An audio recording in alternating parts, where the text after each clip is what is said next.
The fire crackled in the stone hearth, casting dancing shadows across the oak-paneled walls of the library. Outside Wyoming, wind howled through the valley that had once been wilderness but now held the beginnings of civilization. Samuel Blackwell sat in his leather chair watching the flames, with eyes that had seen too much and remembered everything. Across from him, his grandson William leaned forward, 7 years old and hungry for stories the way only boys that age can be. The kind of hunger that wants to understand what it means to be a man in a world that doesn't hand out easy answers. Samuel was 53 now, his hair more silver than dark, his face weathered by decades of Wyoming sun and wind. The lines around his eyes spoke of laughter and pain in equal measure. His hands, resting on the arms of his chair, bore the scars of a life lived with purpose.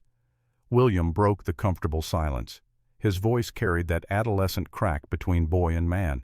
"Grandfather, my teacher at school, says Wyoming was dangerous in the old days. Real dangerous. Were you scared when you lived up here all alone?" Samuel's gaze remained on the fire for a long moment. When he finally spoke, his voice was low and measured, the voice of a man who had learned the value of words spoken carefully. "Alone. No son. In 1875, when I came back to Ironstone Valley, I was never alone. There was a woman, the bravest person I ever met. And there was a child who taught me what it really means to be strong." He paused, his hand moving unconsciously to touch a chain around his neck. Hidden beneath his shirt hung a gold ring worn smooth by time and memory. "Let me tell you about the year I was 33 years old. The year I thought I could hide from my past, thought I could pretend to be someone I wasn't. That was the year a Boston seamstress with debts she couldn't pay, and a little girl I was too ashamed to claim as my own taught me that running from the truth only makes it chase you harder." William's eyes widened. This was a story he had never heard, not in all the tales his grandfather had told him. Samuel leaned back, and his voice took on the cadence of memory of truth that had been carried for 20 years. "This isn't a story about heroes, William. This is a story about ordinary people who were forced to fight, and in fighting they learned what family really means." The old man's eyes closed briefly, and when they opened again, they seemed to look past his grandson, past the comfortable room, past the present moment entirely. He was seeing another time, another version of himself. 20 years ago I was a different man, and this is how it began. The scene dissolved like smoke, and we were no longer in the warm library of 1895. We were in Boston, Massachusetts in October of 1875, where rain fell cold and unforgiving on cobblestone streets. Boston did not welcome the poor.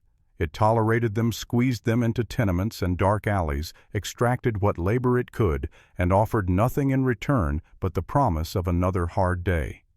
The rain that fell that October evening made the cobblestones slick and treacherous, reflecting the gas lamps in pools of oily light.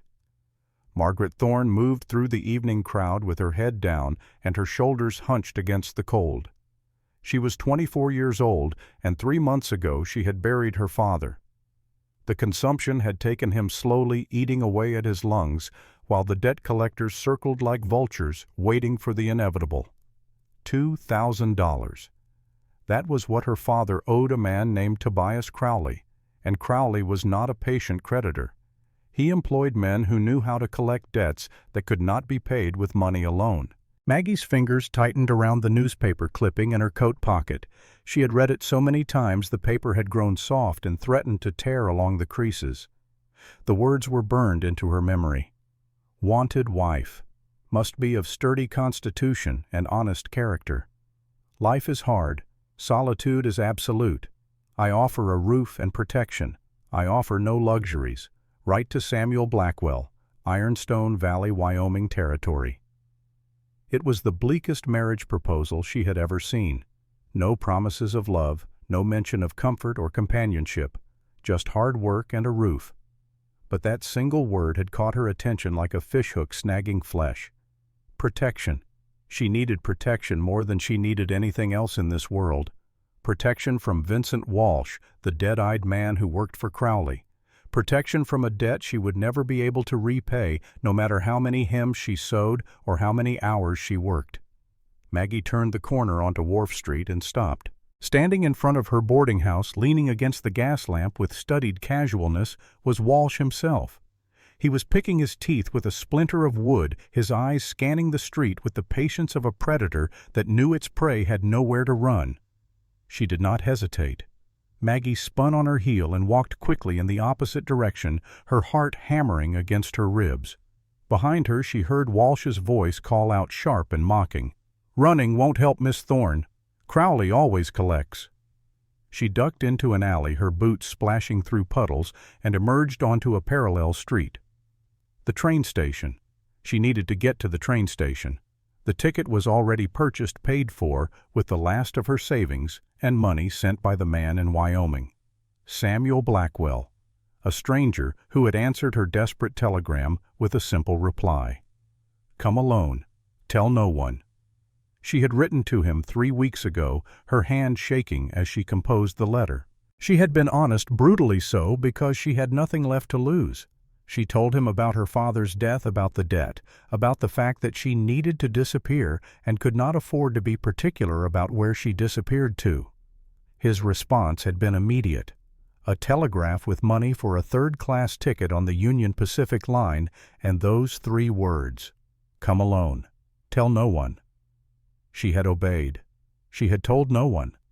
She had packed a single bag with her few possessions, left her mother's locket hidden in the boarding house because there was no time to retrieve it, and now she was running through Boston in the rain, running toward a train that would take her west to a man she had never met and a life she could not imagine. The train station loomed ahead, its iron and glass structure belching steam into the gray sky. Maggie pushed through the crowd, ignoring the protests of well-dressed travelers who objected to being jostled by a woman in a threadbare coat. She found her platform, showed her ticket to the conductor with trembling hands, and climbed aboard the third-class car. Inside, the air was thick with the smell of unwashed bodies, tobacco smoke, and coal dust. She squeezed onto a wooden bench between a Swedish family with 3 crying children and an old man who reeked of whiskey. As the train lurched into motion, she allowed herself one look back at the city where she had been born. Boston's skyline receded into the rain and smoke. She would never see it again, and she felt no sadness at the thought. Only relief, cold and sharp, that she was leaving. That Vincent Walsh would not find her in Wyoming. That Tobias Crowley's reach, however long, could not stretch across 2,000 miles of wilderness. The journey west was a blur of changing landscapes. The cramped brick cities of the east gave way to rolling farmland, then to the vast emptiness of the Great Plains. 4 days of rattling tracks, of trying to sleep, sitting upright, of eating stale bread and cheese because hot meals in the dining car were beyond her means. By the time the train pulled into Cheyenne, Wyoming territory, Maggie felt like she had shed her skin somewhere along the journey. She was not the same woman who had fled Boston. She could not afford to be. The West demanded a different kind of strength, and she would learn to possess it, or she would not survive. She stepped down onto the wooden platform at Cheyenne Station, and the wind hit her like a physical blow. It was late October, and the air here had teeth. It cut through her coat and made her eyes water. Around her the platform was chaos. Cowboys shouted at each other in rough voices. Freight wagons rumbled past. From the saloons that lined the street, music spilled out into the afternoon, discordant and too loud. A voice cut through the noise, deep and gravelly, like stones grinding together in a riverbed. "Margaret Thorne." It was not a question. She turned, and for a moment fear replaced the relief she had been feeling. The man who stood before her was terrifying. He was tall, well over 6 feet, with shoulders broad enough to block out the afternoon sun. He wore a duster coat that had once been tan, but was now stained with mud and oil, the hem torn and ragged. His hat was pulled low, casting his face in shadow, but she could see his eyes, dark blue, intense, and watching her with an expression she could not read. His beard was thick and unkempt, covering half his face, but it was the boots that drew her attention. The leather was peeling, the soles worn thin, and the left boot was held together with twine wrapped around the toe to keep the sole from flapping loose. This was Samuel Blackwell, This was the man who had sent her money for a train ticket, who had promised her protection and a roof. He looked destitute. He looked like a man who had lost every fight with this land and was simply waiting to die. Maggie felt something cold and heavy settle in her stomach. She had traded one kind of desperation for another. "Mr. Blackwell." Her voice came out smaller than she intended, almost lost in the noise of the station. He did not smile. He did not offer his hand. He simply nodded once, a sharp, economical movement. "Wagons this way." He bent and scooped up her battered valise as if it weighed nothing, then turned and walked toward the far end of the station. Maggie followed because she had no other choice. What else could she do? She had no money for a return ticket. She had nowhere else to go. They walked past the nice carriages, past the sturdy freight wagons, all the way to the very edge of the lot. There sat a buckboard wagon that looked like it had survived a war. The wood was gray and splintering. The wheels were held together with wire. The horse hitched to it was a massive roan with scars along its flanks and a mean look in its eye. Samuel tossed her bag into the back of the wagon with a thud, then climbed up onto the driver's seat. The wood groaned under his weight. He looked down at her, waiting. "You coming?" Maggie glanced back at the town behind her. Cheyenne was rough and wild, but it was civilization. There would be work here if she looked for it. She could be a maid, a washerwoman, something that would allow her to survive. But Vincent Walsh was a determined man. If he tracked her this far, he would find her here. She set her jaw, lifted her skirts, and climbed up beside Samuel Blackwell. The seat was hard and narrow, offering no comfort. "Let's go," she said quietly. Samuel flicked the reins and the wagon lurched into motion. They rolled out of Cheyenne and into the vast emptiness of Wyoming territory. For the first 4 hours, neither of them spoke. The silence was heavy, oppressive, broken only by the creak of the wagon wheels and the steady clop of the horse's hooves. Maggie tried to study Samuel from the corner of her eye without being obvious about it. His hands on the reins were rough, the knuckles scarred and swollen. These were not the hands of a farmer. She had seen farmers' hands before, calloused from holding plow handles and pitchforks. These hands bore different scars, the kind that came from precise work with tools, the kind of scars an engineer or a craftsman might have. His posture was rigid alert. He scanned the horizon constantly, his eyes moving from the ridges to the valleys, checking, always checking. This was the behavior of a soldier, not a homesteader. And beneath the grime and the torn coat, she noticed details that did not fit. The compass hanging from his belt was brass expensive. The rifle secured behind the seat was a Winchester well-maintained and clean.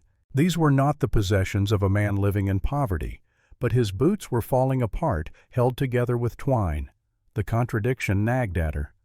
Finally, as the sun began to sink toward the western horizon, painting the sky in shades of purple and orange, Maggie broke the silence.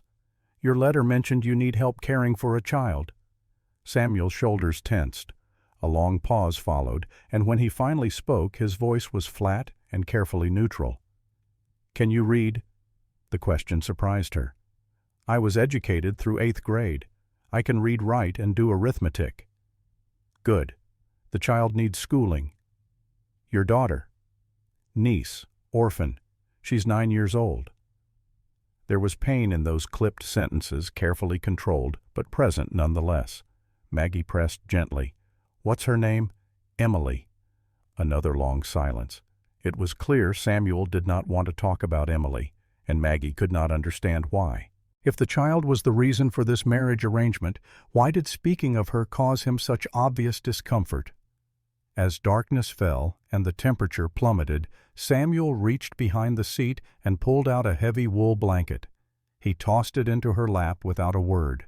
It smelled of wood smoke and horse, but it was thick and warm. Maggie pulled it around her shoulders gratefully. "Thank you," she murmured. He did not respond, but the gesture had been gentle, almost protective. The contradiction again. Harsh exterior but capable of small kindnesses. They crested a rise and the moonlight illuminated the landscape below. It was a valley bowl shaped and surrounded on 3 sides by jagged granite cliffs. In the center sat what could only generously be called a homestead. It was a sod house, literally built into the side of a hill with a front wall made of stacked logs and earth. The roof was grass and dirt. It looked less like a home and more like an animal's den.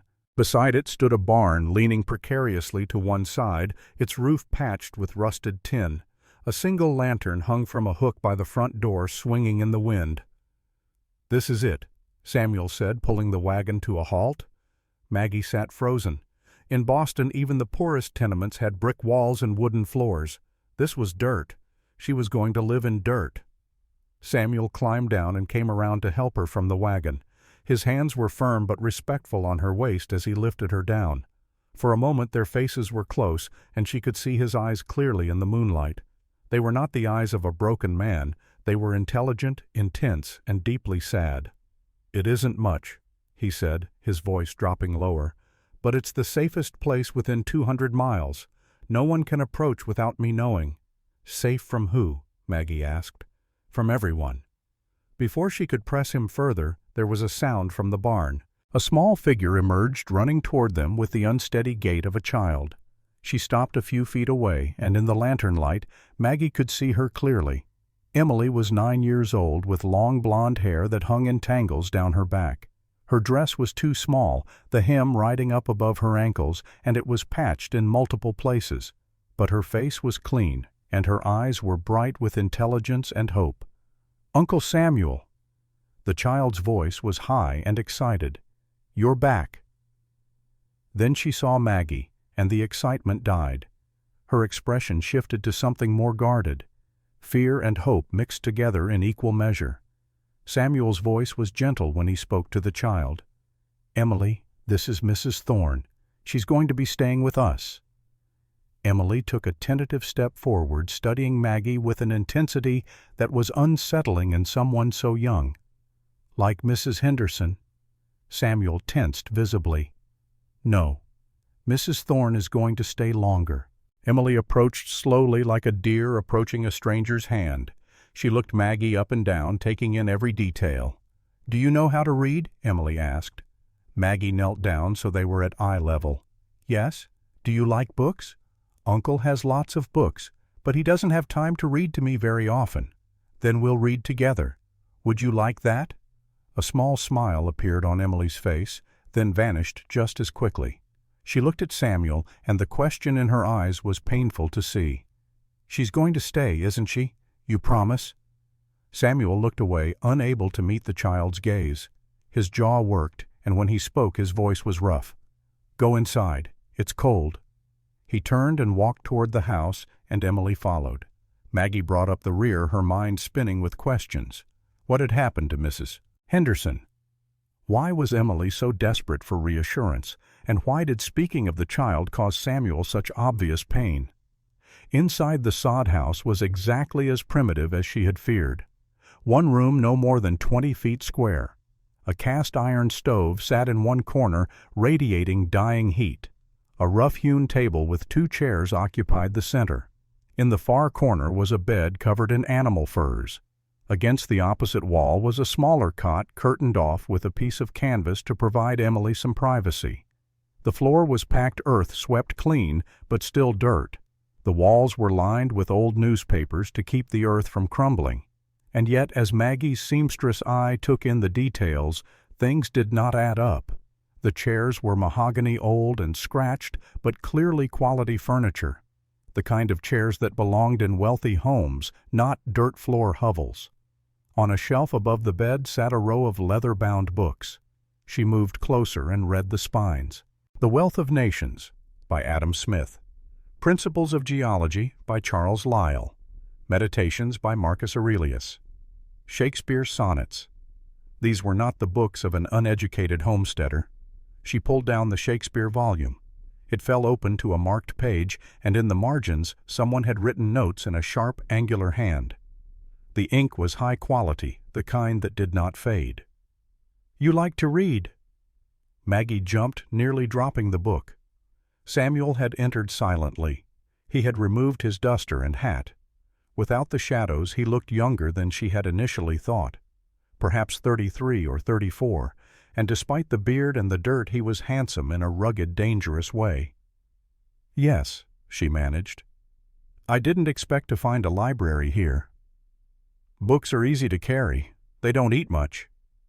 He moved to the stove and poured himself coffee from a tin pot. He leaned against the wall, watching her over the rim of the cup. You're disappointed. It was not a question. Maggie straightened her spine. If they were going to be honest, then they might as well start now. I'm surprised, Mr. Blackwell. You live in poverty, yet you read philosophy and sit on mahogany chairs, and that lock on your door could stop an army.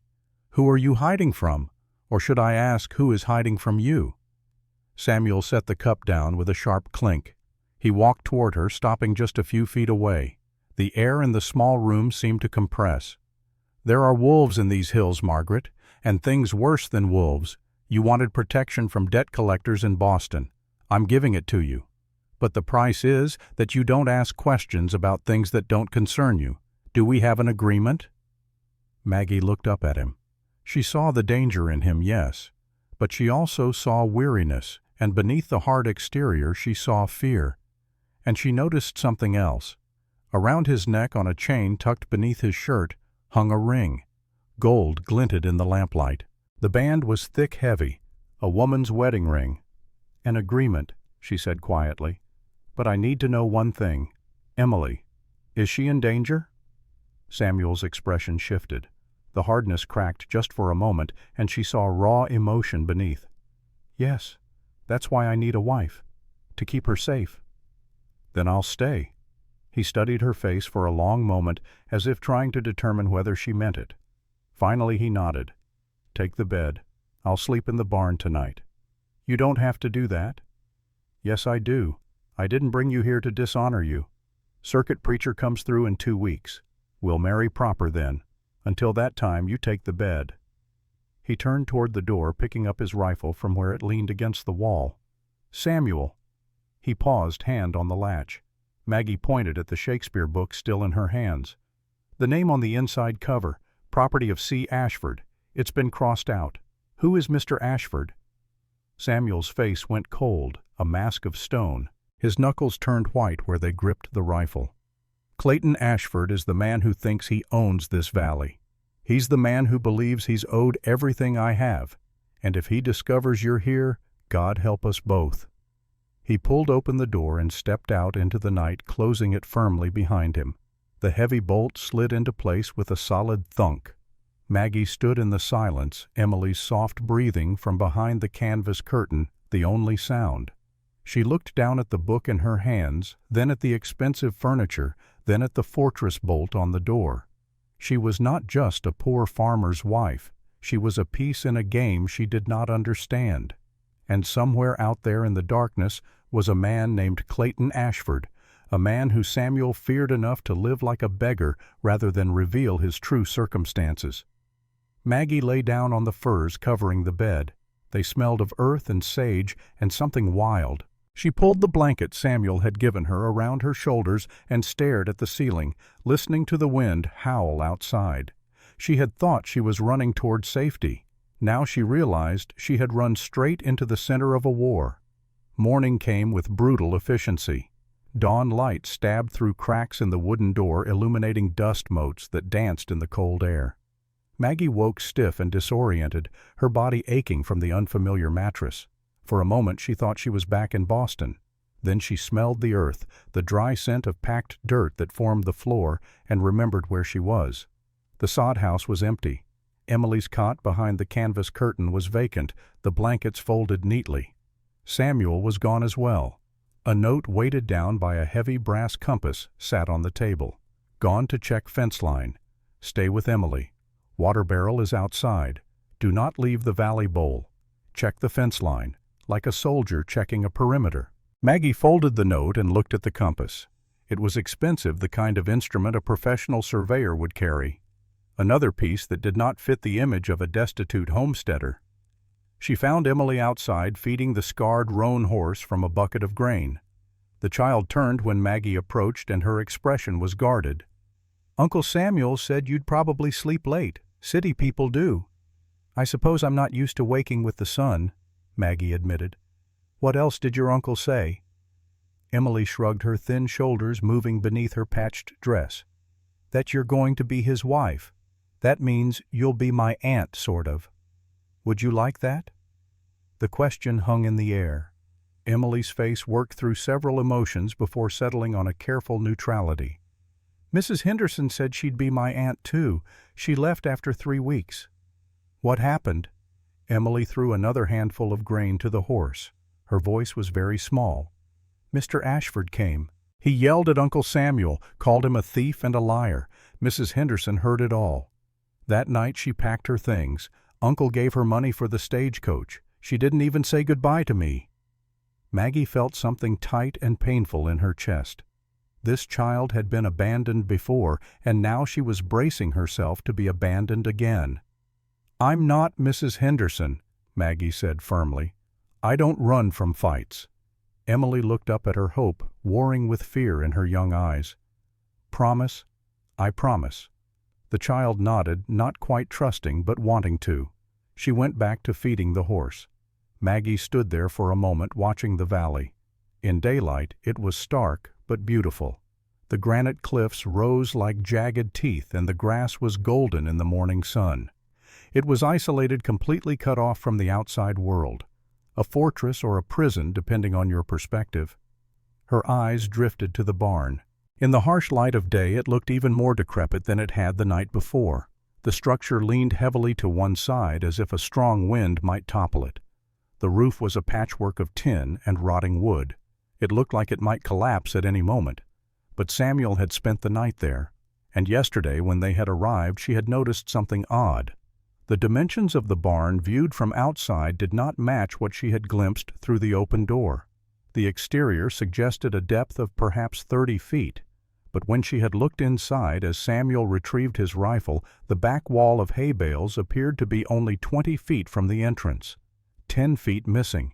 An architectural error, perhaps. Or something else. Curiosity warred with caution. Samuel had warned her not to ask questions, but he was gone checking fence lines that she suspected had nothing to do with farming and everything to do with security. And she needed to understand what she had walked into, for Emily's sake if not her own. Maggie walked to the barn. The door hung on one rusted hinge, secured only by a loop of rope. She called out softly, "Hello, Mr. Blackwell." Silence.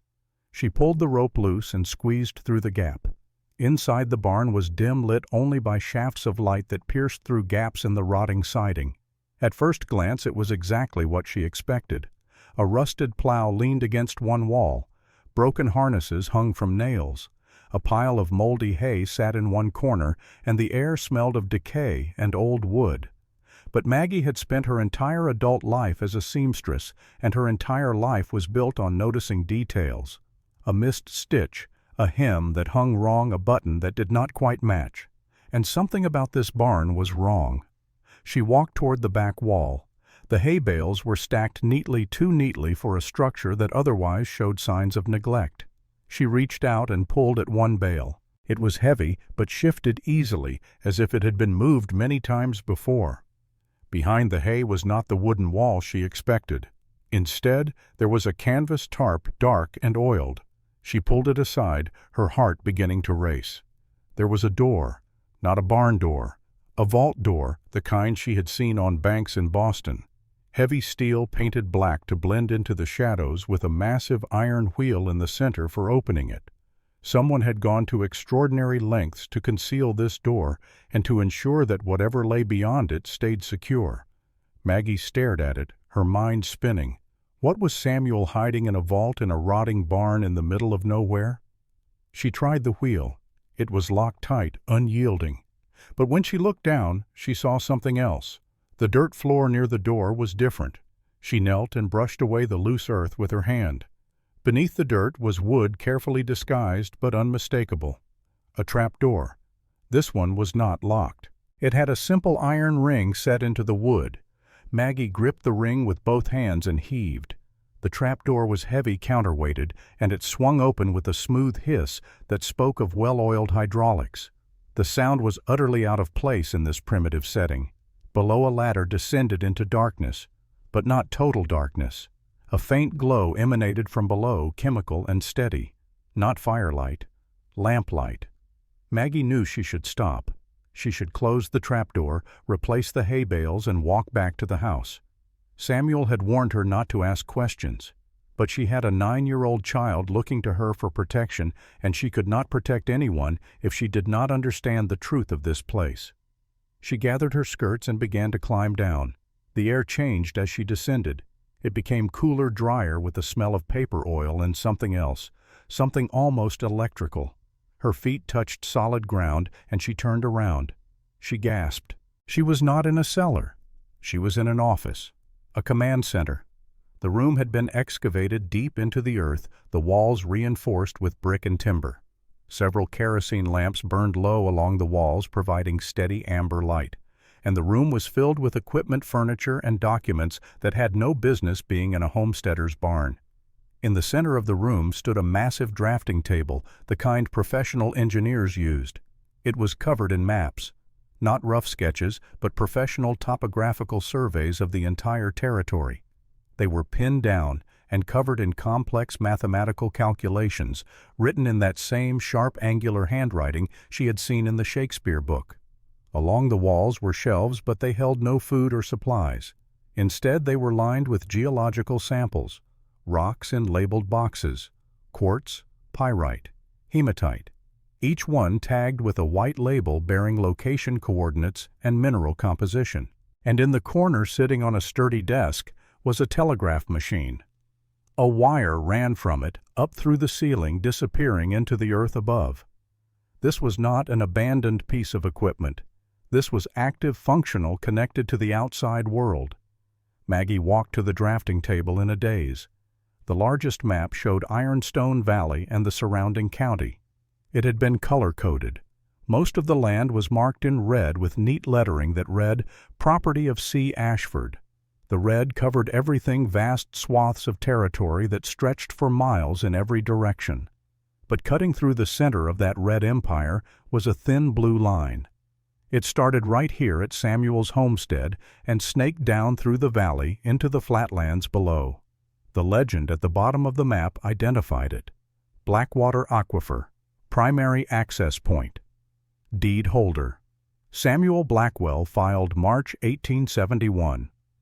Maggie stared at the map, her mind racing to catch up with what she was seeing. Water rights. In Wyoming Territory, in any territory in the West, water was more valuable than gold. Whoever controlled the water controlled everything. And if Samuel owned the source of this aquifer, if he held legal deed to the primary access point, then he did not own a worthless patch of dirt. He owned the throat of the entire valley. She moved to the desk. There were ledgers stacked there, leather-bound and well-maintained. She opened the top one. It was not a farmer's accounting of crops and livestock. It was a record of offers, negotiations, threats.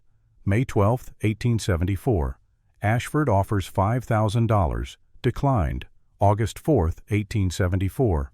Ashford offers $10,000 plus partnership terms. Declined. September 15, 1874. Barn fire north corner. Warning shot fired at roof. No casualties reported. January 20, 1875. Ashford offers $50,000. Declined. March 3, 1875. Ashford files custody petition for Emily Ashford Blackwell. Claim unsuitable living environment for minor child. Maggie's blood went cold. $50,000. She had almost sold herself into an arranged marriage to escape a $2,000 debt, and Samuel had turned down a fortune that could build a palace. And the custody petition. Emily. This was not just about land and water rights. This was about the child. I told you not to ask questions. The voice came from the top of the ladder. Maggie spun around, her heart leaping into her throat. Samuel was standing at the entrance to the bunker, his silhouette blocking the light from above. He held his rifle loosely in one hand, not aimed at her, but present. His face was in shadow, his expression unreadable. He began to climb down the ladder slowly. His boots made soft thuds on the wooden rungs. When he reached the bottom, he walked past her without a word, took the ledger from her hands and closed it gently. "You're not a farmer," Maggie whispered. Her voice shook not with fear, but with the shock of understanding. "You're wealthy. You could buy this entire valley 10 times over." Samuel let out a bitter laugh, a sound without humor. He set the ledger down and walked to the map. "I'm a man with a piece of paper that says I'm rich and a gun to my head that says I'm dead if I try to cash it in." He gestured at the map at the thin blue line cutting through Ashford's red empire. "I was a surveyor for Union Pacific. 5 years ago, my partner and I were contracted to map routes from Cheyenne to Montana. I found this aquifer. I found it, I documented it, and I filed the deed before Clayton Ashford knew it existed." His finger traced the blue line. "Clayton bought all the land around me, thousands of acres. He thought he could squeeze me out, thought the water had to be on his land somewhere. When he discovered the source was here on my 200 acres, he realized his mistake." Samuel turned to face her, and in the lamplight she could see the exhaustion in his eyes. This was a man who had been fighting a war for years alone and outmatched. "Clayton Ashford controls this town. He controls the law. He controls the bank. If I sell to him, he dams the aquifer and charges the farmers in the valley 10 times what water is worth. He bleeds them dry and takes their land when they can't pay. He turns this territory into his personal kingdom." "So you live like this," Maggie said, realization washing over her. "You hide your wealth. You pretend to be destitute." "To survive," Samuel corrected. "If I show money, I become a target. Every claim jumper, every outlaw, every desperate man for 200 miles would come after me, and Ashford would use it as proof that I'm withholding resources, that I'm an obstacle to progress. He'd find a legal way to take the land." He stepped closer to her, and his voice dropped lower. "I needed a wife, Margaret, because under the Homestead Act, a married man with dependents can file for an extension claim. It doubles the acreage I can legally hold. It makes it harder for Ashford to challenge the deed, and more importantly, it gives me legal standing in Emily's custody case." Maggie felt as if the ground had shifted beneath her feet. Everything made sense now. The marriage proposal, the emphasis on discretion, the fortress mentality of this homestead. "I'm a legal maneuver," she said flatly. Samuel's expression softened. He reached out as if to touch her face, then let his hand drop to his side. "You're a partner. I didn't expect you to be intelligent. I didn't expect you to be brave enough to come down here and look for answers. And I certainly didn't expect to feel guilty about bringing you into this war." He sighed deeply. "Get your coat. We need supplies from town. And if we're going to survive this, you need to see the enemy." Maggie stared at him. "You want to go into Ironstone Town, into Ashford's territory. You need to understand what we're facing. And he needs to see that I have a wife now, that my household is stable, that his custody claim is groundless." "What about Emily?" "She stays here. Eleanor Higgins will send her son to watch the homestead. The boy's simple but loyal. Emily knows to hide in the bunker if anyone comes." Maggie thought of the small girl, the fear in her eyes, the desperate hope for someone who would not abandon her. "Tell me the truth. All of it. Not just about the aquifer and the land. Tell me about Emily. Tell me why Clayton Ashford wants custody of her." Samuel's face went very still. For a long moment he did not speak. Then he reached beneath his shirt and pulled out the chain she had glimpsed the night before. Hanging from it was a heavy gold ring, a woman's wedding band. He held it in his palm, staring at it as if it could give him answers. "This ring belonged to my sister, Caroline. She was 19 when she married Clayton Ashford. I tried to stop her. I told her he was dangerous, that the man I had known in the war was gone, replaced by something darker. But she loved him, or thought she did." He closed his fist around the ring. "Emily was born in 1866, 3 years before Caroline and Clayton married." The words hung in the air. Maggie understood immediately. Her breath caught. "Emily is your daughter."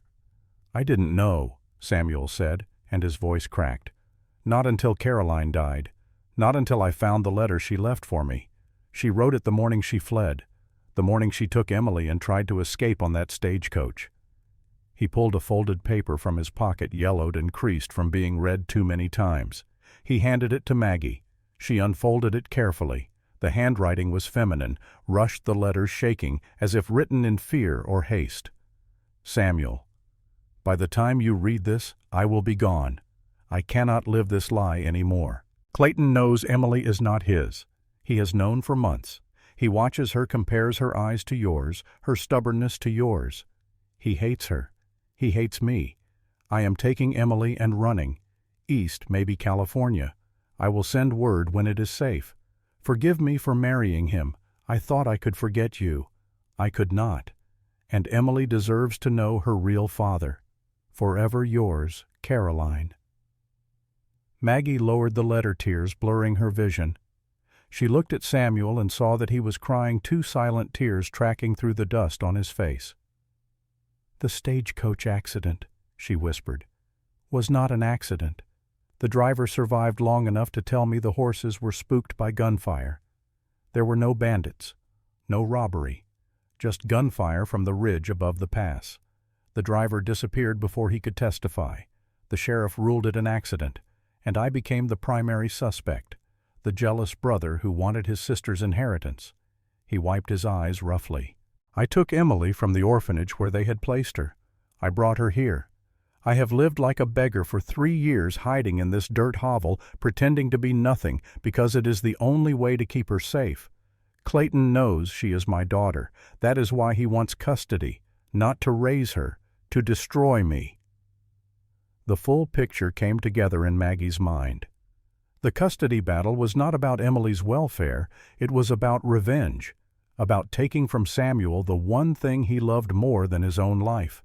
And if Maggie had not come, if Samuel had remained a bachelor living in squalor, a judge would have ruled in favor of the wealthy, respectable widower over the hermit uncle. "What do we do?" she asked. Samuel looked at her with something like wonder in his eyes. "You are still willing to stay, after knowing all of this?" Maggie thought of Emily's face, the desperate hope and fear mixed together. She thought of her own father dying slowly while creditors circled. She thought of running through Boston in the rain and the hollow feeling of having nowhere to go and no one to turn to. "I promised a child I would not leave," she said firmly.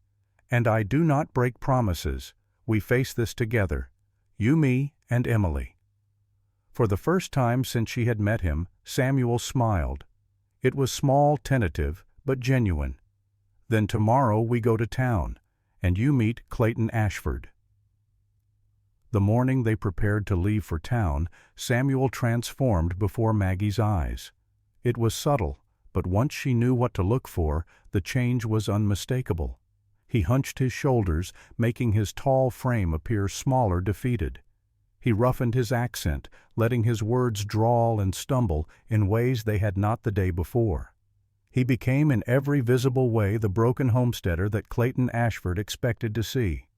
"We have to look beaten," he told Maggie as she changed into her oldest dress, the one she had worn on the train. "Ashford feeds on weakness. If we look proud, he strikes immediately. If we look desperate, he waits, believing time is on his side." He rubbed dirt onto the hem of her skirt, smudged it across the fabric in a way that looked natural, the result of hard living rather than deliberate staging. Then he took a step back and studied her with a critical eye. "That's better. You look like a woman who made a mistake coming west. That's what he needs to believe." Maggie understood the strategy, but something in her rebelled against it. She had spent her life in Boston trying to appear respectable, trying to maintain dignity in the face of poverty and loss. Now Samuel was asking her to embrace the appearance of defeat. "How long have you been doing this?" she asked. "Pretending to be someone you're not." 3 years, since Caroline died and I took Emily." He checked his rifle, a habitual gesture she had noticed he performed constantly. "Every trip to town, every interaction, I play the role. The hermit who's too stubborn to leave his worthless land. The fool who doesn't understand he's already lost." "But you haven't lost." "Not yet." His eyes met hers, and the intensity there sent a shiver through her. "But this is the most dangerous game I've ever played, Margaret. One slip, one moment where the mask falls and we're done. Emily is done." From inside the house they could hear Emily singing softly to herself. A child's song, innocent and sweet, completely unaware of the war being waged for her future. Samuel pulled a small pistol from a hidden pocket in his coat. A Derringer, 2 shots small enough to conceal in a woman's hand. He held it out to Maggie. "Last resort. If something happens, if we get separated, you use this. 2 shots. Make them count." Maggie took the weapon. It was heavier than she expected, cold metal against her palm. She had never held a gun before, though she had seen plenty in Boston. The criminal element that ran the docks always went armed. "I don't know how to shoot." "Point at center mass. Squeeze the trigger, don't pull. The recoil will surprise you, so brace for it." His voice was matter-of-fact, as if he were teaching her to knead bread. "But you won't need it. Stay close to me. Keep your head down. Don't speak unless spoken to. And whatever you do, don't look Clayton Ashford in the eye." "Why not?" "Because you're too damn brave and he'll see it. He'll see the fight in you, and that makes you dangerous. Right now he thinks you're just a desperate woman who made a bad choice. Let him keep thinking that." They climbed onto the wagon.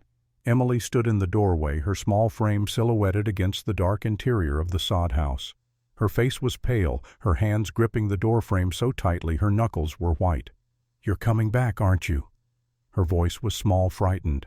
Samuel's mask slipped for just a moment. The hardness left his face replaced by something tender and protective. "I promise, little one. We'll be back before dark." "What if Mr. Ashford tries to hurt you?" "He won't. Not in town, not in front of witnesses. He's too smart for that." Samuel's voice was gentle but firm.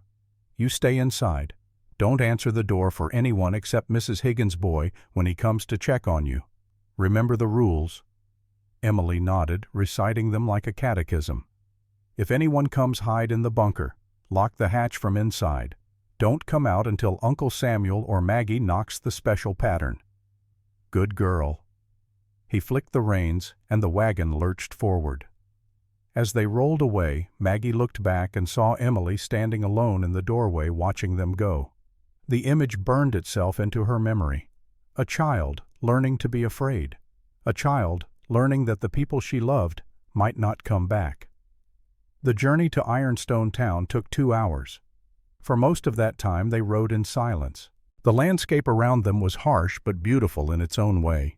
Mountains rose in the distance, their peaks already dusted with snow. The grass had turned golden with the approach of winter, and the sky was a blue so deep it seemed almost painful to look at. Samuel's posture remained hunched, his eyes scanning the horizon constantly. Soldier habits, Maggie realized. Always watching for threats, always calculating distances and escape routes.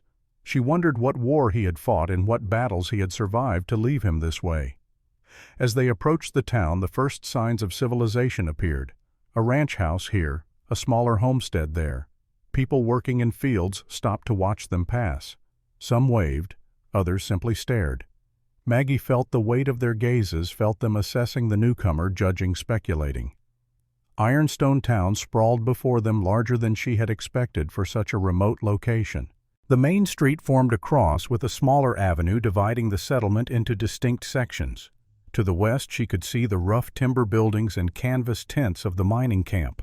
Men with dirt-stained clothes and hard faces moved between saloons and supply stores. To the east the buildings were painted white, respectable, with glass windows and wooden sidewalks. And dominating the center of town, sitting on a raised stone foundation like a throne overlooking subjects, was the Ashford Hotel.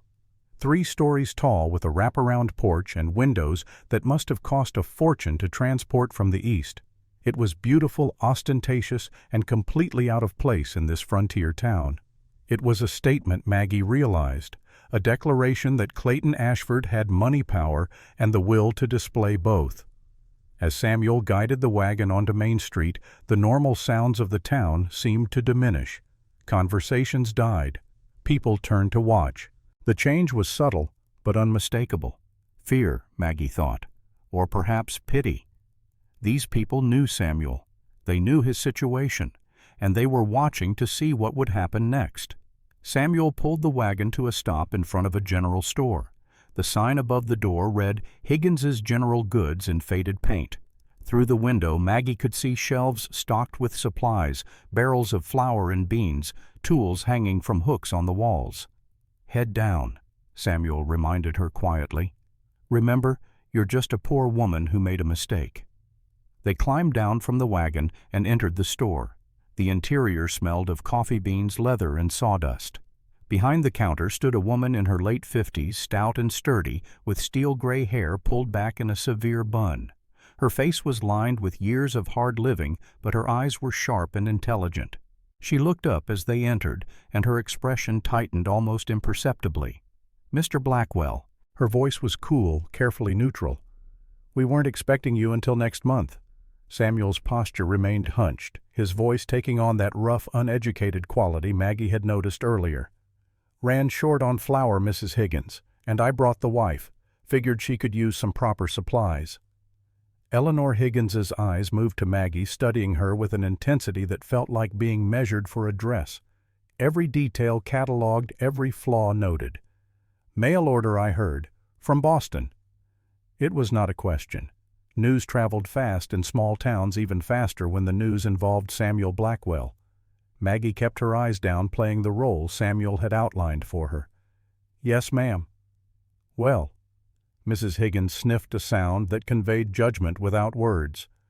"I suppose you'll learn soon enough what you've gotten yourself into."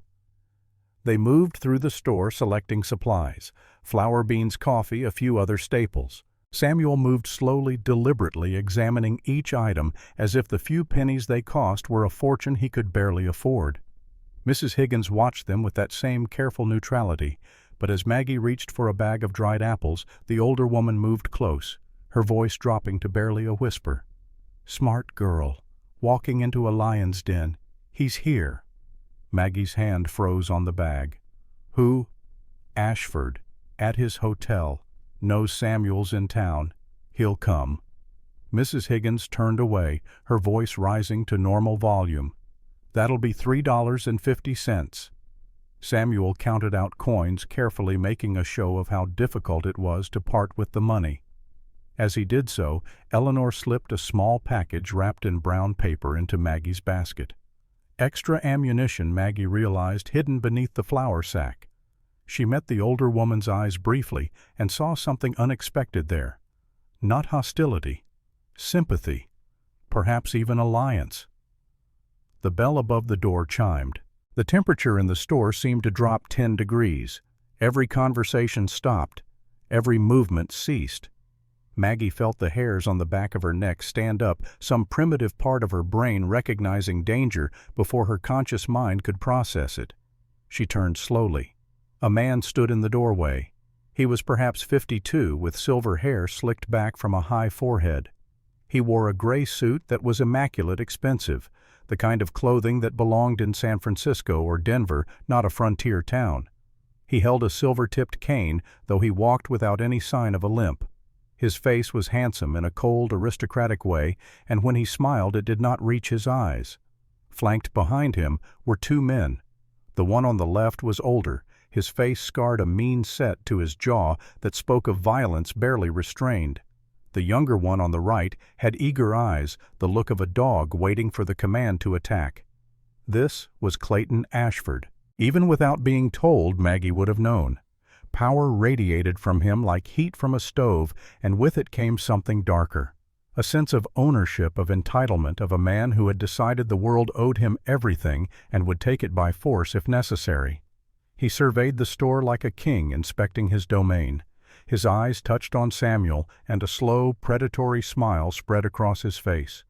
"Well, well, if it isn't the hermit of the hills descended from his cave." His voice was smooth, cultured, educated. The voice of a man who could quote Shakespeare and order a murder in the same breath. He walked toward them slowly, his cane tapping on the wooden floor. The sound seemed impossibly loud in the silence. Tap, tap, tap. And this must be the mail-order bride everyone's been talking about. How quaint. He stopped directly in front of Maggie, studying her face with an intensity that made her skin crawl. His eyes moved over her features, cataloging, assessing, seeing far too much. "Let me guess. Boston, educated, running from something, debt perhaps, or scandal?" Maggie kept her eyes down, her heart hammering in her chest. Samuel had warned her. Don't look him in the eye, don't speak, Don't give him anything to use against you." But every instinct screamed at her to meet his gaze, to challenge him, to show him she was not afraid. Samuel stepped between them, his voice taking on that rough, subservient quality that must have cost him dearly to maintain. "We don't want no trouble, Mr. Ashford. Just getting supplies." Clayton laughed, a cold barking sound that held no humor. "Trouble, Samuel, you are the trouble. You're a tick on the back of a thoroughbred, a stain on the progress of this valley." He moved around Samuel with casual arrogance, dismissing him as if he were furniture. His attention returned to Maggie, and something in his expression shifted. Interest, perhaps, or calculation. "You're a pretty thing. I imagine you thought you were getting something better when you answered Samuel's advertisement. A home, perhaps. Security. Instead you get a dirt hovel and a man who plays at being a farmer." Maggie's hands clenched at her sides. The Derringer was in her coat pocket. 2 shots. She could end this right here, right now. But Samuel's words echoed in her mind. This is what he wants, to provoke you, to make you act, to give him an excuse. Clayton stepped closer, invading her space.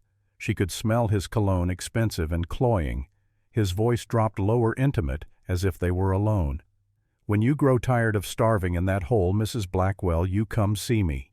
I have a suite at the hotel, hot water for bathing, silk sheets, civilized company. A woman like you deserves better than dirt and desperation." Samuel moved. It was subtle, just a tensing of his shoulders, a shift of weight. But the 2 gunmen behind Ashford responded instantly. Their hands dropped to their holsters, fingers resting on the grips of their pistols. The message was clear. One wrong move and this would end in blood. Maggie saw it all in a flash of understanding. This was the trap. Ashford would provoke Samuel, push him until he snapped. The gunman would shoot him, claim self-defense, and by tomorrow Clayton Ashford would have filed papers to take custody of Emily. Legal, clean, final. She made her choice. Stepping away from Clayton's invasive proximity, she raised her head and met his eyes. Her voice when she spoke was clear and carried the crisp accent of her Boston education. "I prefer the dirt, Mr. Ashford. At least it's honest about what it is." The store erupted in a collective gasp. No one spoke to Clayton Ashford that way. No one challenged him, especially not a woman, especially not a newcomer who had been in town for all of 5 minutes. Clayton's face went very still. For a heartbeat she saw genuine anger flash in his eyes, cold and murderous. Then he smiled, and somehow that was worse. Spirit, how refreshing. "You'll learn, Mrs. Blackwell. This valley has a way of breaking the spirited ones. Just ask your husband's sister. Oh, wait. You can't. She's dead." Samuel made a sound something between a growl and a gasp. His hand moved toward his belt where a knife was sheathed. The gunman tensed. Clayton turned his attention back to Samuel, and his voice took on a harder edge. "Tick-tock, Samuel. The railroad board votes in 90 days. I want that aquifer deed before then. I've been patient, I've been generous with my offers, but my patience has limits. And when those limits are reached, I take what I'm owed." He stepped closer to Samuel, close enough that Maggie could see the tendons standing out in Samuel's neck, could see the effort it took for him not to strike. "And while we're on the subject of what's owed to me, let's discuss Emily. That child living in squalor up on your ridge. No proper schooling, no female guidance. The territorial judge is a reasonable man. He'll see that a widower with means and a proper home has a stronger claim than a bachelor hermit. Even if you've married this unfortunate woman, your living conditions are unsuitable for a child." Samuel's voice, when he finally spoke, was barely above a whisper, but there was murder in it. "You don't care about Emily. You want to hurt me." "Hurt you?" Clayton's smile was sharp as a blade. "Samuel, I want to save that child from you. You couldn't save Caroline. Why should Emily suffer the same fate?" The words hung in the air like poison. Maggie saw Samuel's hands ball into fists, saw the violence radiating from him barely contained. One punch, that's all it would take. One moment of losing control and the gunmen would have their excuse. She acted without thinking. Stepping forward, she placed herself between Samuel and Clayton, her back to the threat facing Samuel directly. "We should go," she said quietly. "Emily is waiting." It broke the spell. Samuel's eyes focused on her, on the reminder of what mattered. Not revenge, not pride. Emily, the child who needed them alive, not dead on the floor of a general store. Clayton chuckled behind her. Well trained already. You've found yourself quite the asset, Samuel. A woman with sense and beauty. I might have to reconsider my offer. Perhaps the deed and the woman. A package deal. Maggie felt Samuel's rage spike again, but before he could respond, she spoke over her shoulder, her voice cold and steady. I'm not property, Mr. Ashford, and I'm not available for any deal you might imagine. Now, if you'll excuse us, we have a home to return to. She took Samuel's arm, felt the tension vibrating through him, and guided him toward the counter. Mrs. Higgins had already bagged their supplies, her face pale, but her movements efficient. Samuel threw a gold eagle on the counter, a $20 piece, far more than the supplies cost. Mrs. Higgins stared at the coin, then at Samuel. Her eyes narrowed with understanding. A man in poverty would not have gold, would not spend it so carelessly, would not risk revealing that he had more than he should. Keep the change, Samuel growled. They grabbed the supplies and moved toward the door. Clayton and his men stepped aside, allowing them to pass. As Maggie walked by, Clayton's voice followed her, soft and full of dark promise. We'll speak again, Mrs. Blackwell. Soon. They loaded the supplies into the wagon in silence. Samuel's hands were shaking as he gathered the reins. His face was pale beneath the dirt and beard, his breathing shallow and rapid. Maggie climbed up beside him, and the moment she was seated, he snapped the reins hard. The horse leaped forward, and the wagon careened out of town at a speed that bordered on reckless. They were a mile out of Ironstone before Samuel pulled the wagon off the main trail into a grove of cottonwood trees. He stopped the horse, set the brake, and sat there, hands gripping the edge of the seat so hard the knuckles turned white. You shouldn't have said anything, he finally managed. His voice was hoarse. He was baiting me. If I'd hit him, they would have killed me right there. I know, that's why I stopped you. But now he's interested in you. Now you're not just a piece in the game, you're a target. Maggie turned to face him fully. Snow had begun to fall, light flakes that melted as soon as they touched the ground. The temperature was dropping rapidly. Samuel, I was a target the moment I agreed to this. You needed a wife to strengthen your legal position. That automatically made me a threat to Ashford's plans. Whether I spoke or stayed silent doesn't change that. He looked at her, really looked at her, as if seeing her for the first time. You're not like anyone I've ever met. Good, because you need someone unusual to win this war. They sat there in the falling snow for a long moment, the adrenaline slowly fading, leaving exhaustion in its wake. Then Samuel laughed, a short, surprised sound. When he touched you, when he made that offer, all I could see was red. All I wanted was to break his neck. I know. I saw it. So did he. That's why he did it. Samuel nodded slowly, understanding settling over him like a weight. He's trying to separate us, to make you doubt this arrangement, to make you afraid. Then he failed. Maggie's voice was firm. I'm not afraid of Clayton Ashford. I'm angry. And angry is useful. They returned to the homestead as the sun was setting, painting the sky in shades of deep purple and gold. Emily ran out to meet them, relief written all over her small face. She threw herself at Samuel, nearly knocking him off balance, then turned to Maggie with tears streaming down her cheeks. I thought he might have hurt you. I thought you might not come back. Maggie knelt and pulled the child into her arms. We're here, we're safe, and we're not going anywhere. That night, after Emily had been fed and put to bed, after the supplies had been stored and the horse had been tended to, Samuel and Maggie sat in the bunker. He was checking the telegraph machine, a habitual gesture she had noticed he performed every evening.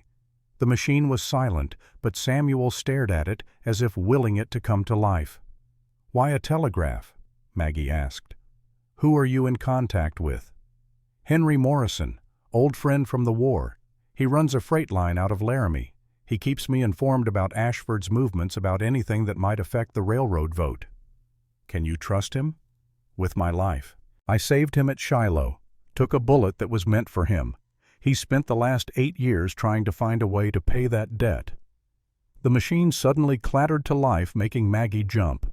The ticker tape began to spool out, the metallic clicking filling the underground chamber. Samuel leaned forward, his face going pale as he read the message. He tore the tape free and read it again, his lips moving silently. Then he crumpled it in his fist. "What is it?" Maggie asked, though she already knew the answer would not be good. "Walsh. Vincent Walsh, the man you were running from in Boston. He departed the city 4 days ago. Destination Cheyenne." The floor seemed to drop out from under Maggie. 4 days ago. That meant he was here. He had found her, or would find her very soon. And if Walsh was here, if he was looking for her, then Clayton Ashford almost certainly knew about it. "How?" Her voice was barely a whisper. "How did he find me?" "Ashford." Samuel's voice was tight with controlled rage.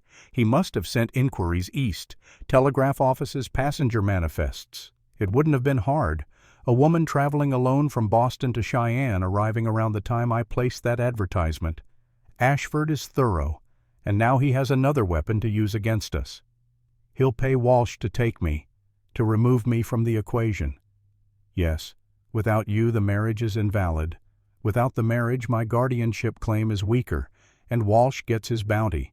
$2,000 from you, probably more from Ashford as a bonus." Maggie's mind raced. 2 threats now. Clayton Ashford from within the territory using legal and social pressure, and Vincent Walsh from without using debt and violence. And she, Samuel, and Emily were trapped between them. "What do we do?" Samuel stood and moved to one of the shelves. He pulled down a wooden box, opened it, and extracted a stack of papers bound with string. He laid them on the drafting table and untied them carefully. "We accelerate the timeline. The railroad board meets monthly. Next session is in 3 days, not 90. If we can present the geological surveys, the aquifer documentation, and the cost analysis to them directly, we can force an early vote." "But you said Ashford has influence with the board." "He does. With one member, the deputy commissioner. But the rest are businessmen. They care about profit. If they see that the southern route through my land saves them $2 million and 3 months of construction time, they'll vote for it. And the moment they vote, Ashford's northern land holdings become worthless. He'll be bankrupt." Maggie studied the maps, the carefully documented surveys, the calculations that represented years of work. "You've been planning this for a long time." "Since Caroline died. Since I realized Ashford would never stop. The only way to beat him is to destroy his financial base. Without money, he has no power. Without power, he's just another man with a grudge. How do we get these documents to Cheyenne? If we leave Emily here, she's vulnerable. If we take her, we're all exposed." Samuel's jaw clenched. It was the central problem, the impossible equation. Protect Emily or win the war. He could not do both simultaneously. A sound from above made them both freeze. Not the wind, not an animal. Footsteps, heavy boots on wooden planks, multiple sets. Samuel moved with silent efficiency. He extinguished the lanterns, plunging the bunker into darkness. Maggie heard him moving, heard the metallic click of a rifle being cocked. "Stay quiet," he breathed. "Don't move." Above them, voices. Harsh, rough, the accent of men who lived by violence. "Barn's empty. House looks abandoned. Boss said they went to town today. Should be back by now. Maybe they ran. Maybe Blackwell finally got smart. Or maybe they're hiding." Silence. Then, without warning, a crash, the sound of wood splintering. They were breaking down the door of the house. Emily. The thought hit Maggie like a physical blow. Emily was in the house, asleep in her cot behind the canvas curtain. She would wake to men ransacking her home, to violence and terror. Samuel's hand found Maggie's in the darkness. His grip was tight, almost painful. She could feel the tension vibrating through him, the war between the need to protect and the knowledge that revealing themselves meant certain death. More sounds from above. Furniture being overturned, glass breaking. Then a scream, high-pitched, terrified. Emily. Samuel was moving before Maggie could stop him. He threw open the trapdoor, rifle in hand, and climbed the ladder with deadly speed. Maggie followed, her heart in her throat. The barn was full of armed men, 5 of them, maybe 6. They turned as Samuel emerged, weapons raising, but Samuel was already firing. The Winchester cracked once, twice, 3 times in rapid succession. 2 men went down, the others scattered, diving for cover behind hay bales and equipment. "Emily!" Samuel roared. "Run!" The child appeared in the barn doorway, her nightgown white in the moonlight, her face streaked with tears. She stood frozen for a heartbeat, then ran toward Samuel. Bullets tore through the air around her, kicking up dirt, splintering wood. Samuel grabbed her and shoved her toward Maggie. "Bunker now!" Maggie caught Emily and pulled her toward the trap door. More gunfire erupted. Samuel was behind them, firing methodically, keeping the attackers pinned down. They reached the ladder and Maggie practically threw Emily down into the darkness, then followed her hand, slipping on the rungs in her haste. Samuel came last, and as he descended, a bullet caught him. Maggie saw him jerk, saw blood bloom dark against his shirt, but he kept moving. He reached the bottom, spun the wheel lock, and sealed them in. Above the sound of boots on wood, voices shouting. Someone found the trap door. Metal scraped against metal as they tried to force the lock. Samuel leaned against the wall, his breath coming in harsh gasps. His left side was dark with blood spreading fast. "How bad?" Maggie asked, her voice surprisingly steady despite the terror coursing through her. "Bad enough." He pressed his hand against the wound, trying to staunch the bleeding. "But not fatal. Not yet." Emily was crying, her small body shaking with sobs. Maggie pulled her close, sheltering her with her body, trying to shield her from the sight of Samuel's blood. "What do we do?" Maggie asked. "We wait. They can't get through that hatch. It would take dynamite and they don't have any. Eventually they'll give up and leave." But even as he said it, they all heard it. A new sound from above, liquid splashing against wood, the smell of kerosene. And then the crackle of flames. They were burning the barn. Smoke began to filter down through the cracks around the sealed hatch. Thin at first, then thicker. The air in the bunker was still relatively fresh, but that would not last. If the barn burned completely, if the fire consumed everything, they would suffocate down here. Samuel closed his eyes, and for a moment Maggie thought he might pass out from blood loss. But then he opened them again, and they were clear-focused. "The tunnel," he said. "There's a tunnel. I never told you because I hoped we'd never need it. It exits a 1/4 mile downstream, hidden in the creek bed. If they're all focused on the barn, they won't be watching there." He moved to what appeared to be a solid wall pressed on a particular brick, and a section of the wall swung inward. Beyond was darkness and the smell of damp earth. "Take Emily. The tunnel leads straight out. When you emerge, there's a horse tied there, saddled and ready. Ride to Morrison's freight station in Laramie. He'll protect you." "What about you?" "I'll hold them here. Give you time to get away.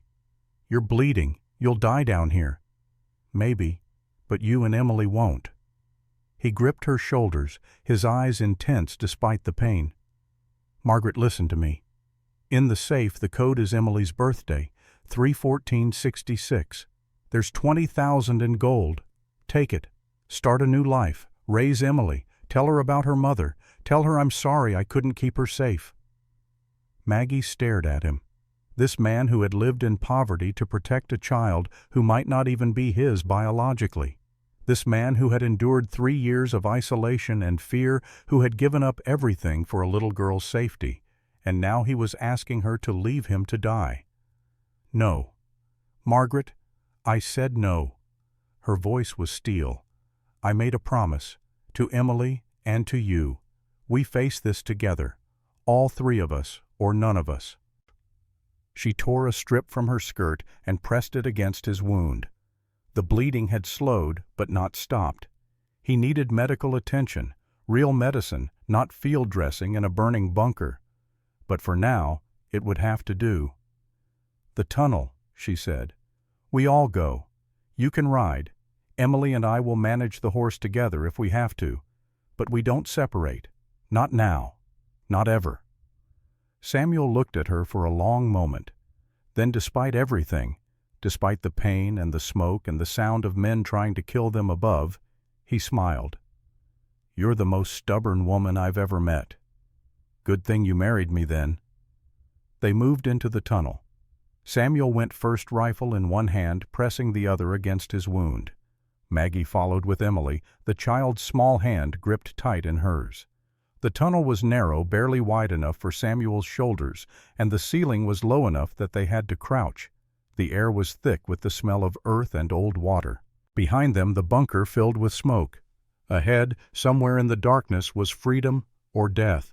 Maggie could not tell which, but they were together. That would have to be enough. The tunnel stretched on, seeming endless in the blackness. Samuel counted paces under his breath, using the numbers to orient himself. 100 steps, 200. Emily whimpered but did not cry, her small face pressed against Maggie's side. Then finally, Samuel stopped. Above them was another hatch, this one crude, made of planks and leather hinges. He pushed it open slowly, inch by inch, listening for sounds of pursuit or ambush.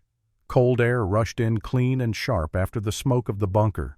Stars were visible through the opening. Samuel climbed out first, rifle ready, scanning the area. Then he reached down and pulled Emily up, then Maggie. They emerged in a grove of willows near the creek bed. The horse was there, just as Samuel had promised, a sturdy mare already saddled. In the distance, perhaps half a mile away, they could see the glow of flames. The barn was fully engulfed, and the sod house was beginning to catch. 3 years of careful planning, years of living in poverty and fear, all of it burning. Samuel boosted Emily onto the horse, then helped Maggie up behind her. He stood there for a moment, one hand on the horse's neck, looking back at the fire. "Everything I built," he said quietly. "Gone. Not everything." Maggie reached down and touched his face, making him look at her. "Emily is here. You're here. That's what matters." He nodded slowly, then climbed up in front of them. The mare shifted under the weight of 3 riders, but held steady. Samuel gathered the reins, but before he could signal the horse to move, they heard it. Hoofbeats, many horses moving fast, coming from the direction of town. "More of them," Samuel said, his voice flat with exhaustion. "We can't outrun them, not 3 on 1 horse." They were trapped. Behind them, the burning homestead. Ahead, armed men coming to finish what they had started. And Samuel was wounded, maybe dying, his blood soaking through Maggie's makeshift bandage. This was the end. Maggie felt it with cold certainty. They had fought, they had survived this long, but Clayton Ashford had won. He had always been going to win. He had more men, more money, more power. 3 people against an empire. Then the hoofbeats resolved into shapes. 8 riders moving in formation. But as they drew closer, Maggie saw something that made her heart leap. These were not Ashford's men. These were freight haulers, rough men on sturdy horses, and at their head rode a man with an eye patch and a rifle across his saddle, Henry Morrison. He pulled up beside them, his horse blowing hard from the run. His one good eye took in the situation at a glance. Samuel wounded the women and child on one horse, the homestead burning behind them. "Heard the shooting from town," Morrison said. His voice was gravel and whiskey. "Figured you might need help." "You figured right," Samuel managed. His voice was weak, the blood loss catching up with him. Morrison gestured to his men. "Johnson, Collins, secure the perimeter. Rest of you check for survivors in those buildings. Anyone still moving who ain't Blackwell gets tied up for the sheriff." The men dispersed with military efficiency. These were veterans, Maggie realized, men who had fought in the war and came west looking for peace, but never quite forgot how to fight. Morrison swung down from his horse and moved to examine Samuel's wound. "Through and through. You'll live, but you need proper doctoring. My camp's 2 hours north. We've got supplies, and I've got a man who pulled bullets during the war. He'll patch you up." Samuel nodded, too exhausted to argue. Morrison helped him down from the mare, supporting his weight as Samuel's legs threatened to give out. "The bunker," Samuel said. "Documents. Maps. They're in the bunker, if the fire hasn't reached it yet." "I'll get them," Morrison assured him. "You just worry about staying conscious." 2 of Morrison's men returned, dragging 3 prisoners. The men who had attacked the homestead, the ones who had survived Samuel's rifle. They were bound and gagged, their faces sullen with defeat. "These 3 are still breathing," one of Morrison's men reported. "Found 2 dead in the barn. The others ran when they saw us coming. Good. Morrison's face was hard. We'll turn these over to the federal marshal in Laramie. Attempted murder, arson, assault. Even if Ashford bought the local sheriff, he can't buy federal law. Maggie looked at the prisoners, at their rough faces and empty eyes. These were hired gunsmen who killed for money and asked no questions. But someone had hired them. Someone had sent them to kill Samuel and take Emily. And that someone was sitting in his hotel in Ironstone Town, probably already planning his next move. One of Morrison's men climbed down from the burning barn, his arms full of leather satchels and rolled maps. He had saved the documents, the precious surveys and calculations that represented Samuel's only real weapon against Clayton Ashford. "Got everything that wasn't nailed down," the man reported. "That bunker is well built. Fire didn't reach it yet, but another hour and the whole structure will collapse." Samuel closed his eyes in relief. The documents were safe. His years of work, his careful planning, it had not all been lost. They still had a chance. Morrison organized his men with practiced efficiency. 2 riders would take the prisoners to Laramie. 2 more would stay behind to watch the homestead to make sure no one returned to search the ruins. The rest would escort Samuel, Maggie, and Emily north to Morrison's freight camp. As they prepared to ride out, Emily tugged on Maggie's sleeve. Her face was pale, her eyes huge in the starlight. "Our house is gone," she whispered. "Where will we live now?" Maggie pulled the child close, holding her tight. She had no answer. Everything they had was burning behind them. All they had left was each other and a leather satchel full of papers that might or might not be enough to save them. "We'll figure it out," she said, trying to sound confident. "Together, we'll find a way." But as they rode north into the darkness, leaving the burning homestead behind them, Maggie wondered if that was true. Clayton Ashford had escalated. He had moved from legal pressure to outright violence. And if he was willing to burn them out to hire men to kill Samuel, what would he do when he discovered they had survived? What would be his next move? The answer came sooner than she expected. As they crested a ridge, Morrison held up his hand, signaling a halt. In the valley below they could see torches. Many torches, at least 20 men on horseback moving toward them. "Ashford's men," Morrison said grimly. "He must have sent them when he heard the shooting. They're hunting you." Samuel straightened in his saddle, his face pale but determined. "Then we run. With you wounded and 3 on a horse, we won't make it. Then we fight." Morrison studied the approaching torches, calculating distances, counting men. His face was grim. "We're outnumbered 3-1, and they have the high ground advantage." Maggie felt Emily trembling against her, felt the child's fear like a physical weight. They had survived the fire, survived the gunmen, and now they were going to die on this ridge in the middle of nowhere because Clayton Ashford wanted revenge and a piece of land. Then Samuel spoke, his voice weak but clear. "Margaret, take Emily. Go with Morrison. I'll lead them away, buy you time." "No. It's the only way." "I said no, and I meant it." Maggie's voice was fierce.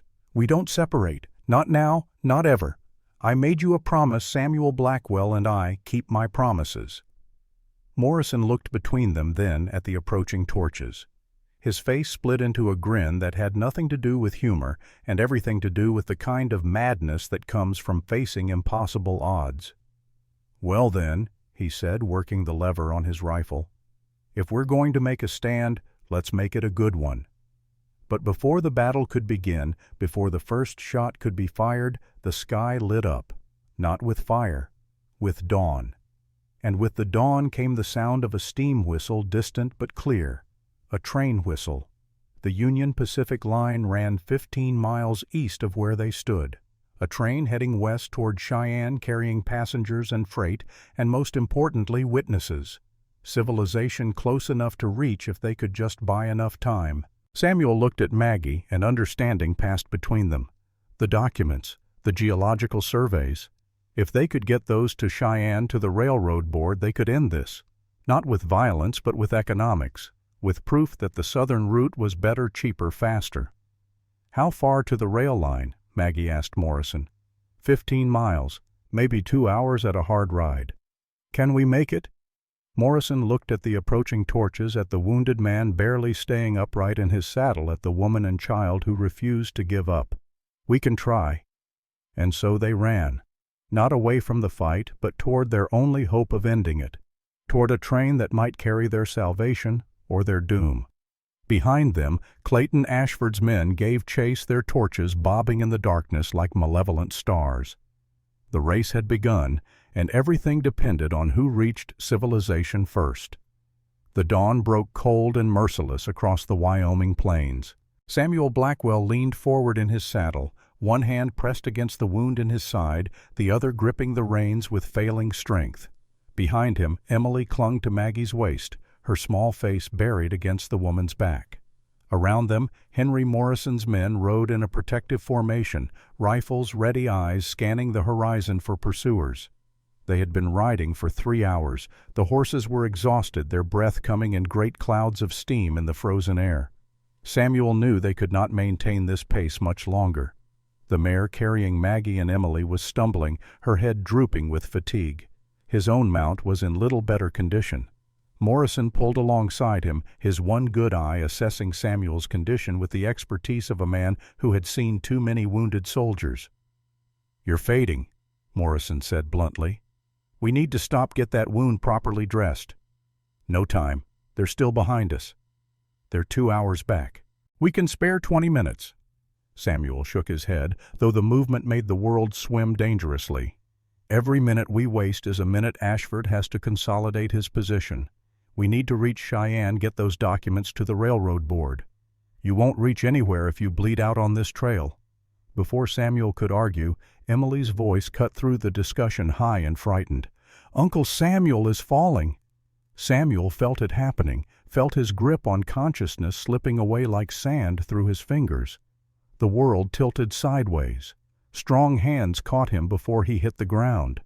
Morrison and one of his men eased him down from the horse, supporting his weight. "Make camp," Morrison ordered. "Here in these rocks. We're hidden from the trail. Collins, you're on watch. Johnson, get the medical kit. The rest of you tend the horses." They carried Samuel into a natural shelter formed by 3 massive boulders. Someone spread a blanket, and they laid him down on it. Maggie was there immediately, Emily at her side, both of them pale with fear. Morrison cut away Samuel's shirt, exposing the wound. The bullet had passed through cleanly, but the riding had reopened it, and Samuel had lost more blood than Maggie had realized. The makeshift bandage was soaked through, useless. "Bad," Morrison muttered, "but I've seen worse. Johnson, bring the whiskey and the needle." The man who approached carried a leather satchel that had clearly seen hard use. He opened it to reveal surgical instruments, bottles of carbolic acid and whiskey thread, and needles. His hands were steady as he cleaned the wound with whiskey, ignoring Samuel's sharp intake of breath. "Served as a field surgeon during the war," Morrison explained to Maggie. "Lost more patients than I saved, but the ones who lived generally stayed that way." The suturing took 15 minutes. Samuel bit down on a leather strap to keep from crying out, not wanting to frighten Emily further. The child watched with wide eyes, her small hand gripping Maggie's tightly. When it was done, Johnson wrapped the wound with clean bandages and stepped back. "He needs rest. Real rest, not 20 minutes in a rock shelter. And he needs to eat something, get his strength back." "How long?" Maggie asked. "A week, maybe more." "We don't have a week." Samuel's voice was weak but determined. "The board meeting is tomorrow at noon. If we're not there, if we don't present those surveys, Ashford wins by default."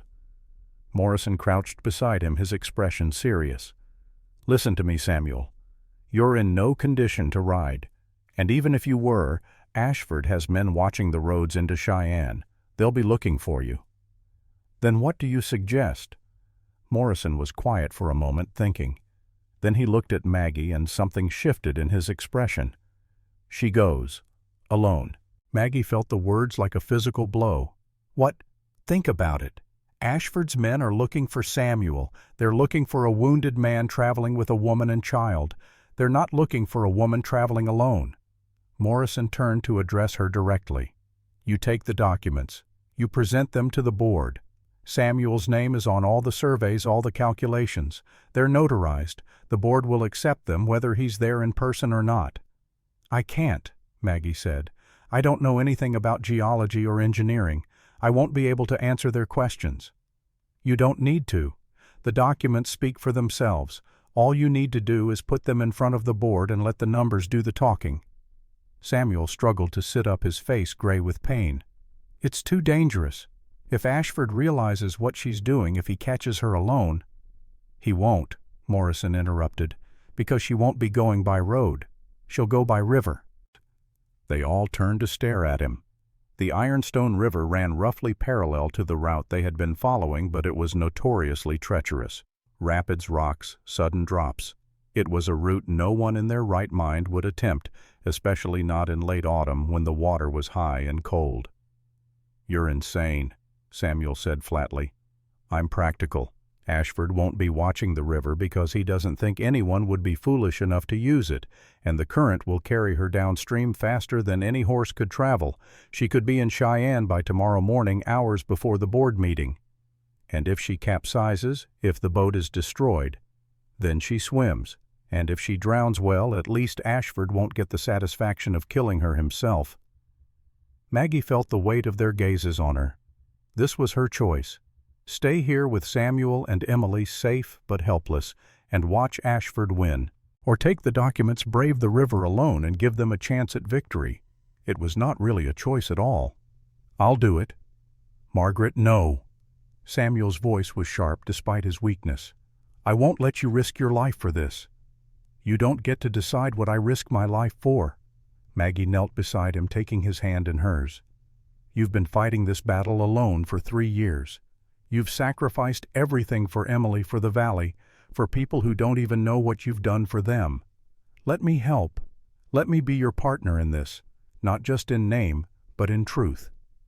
Samuel stared at her, and she saw the war being waged behind his eyes. Pride fought with pragmatism. Fear for her safety battled against the desperate need to end this. Finally, he nodded, the gesture costing him dearly. "If you do this, you need to understand what you're walking into. The board will be hostile. Half of them are in Ashford's pocket.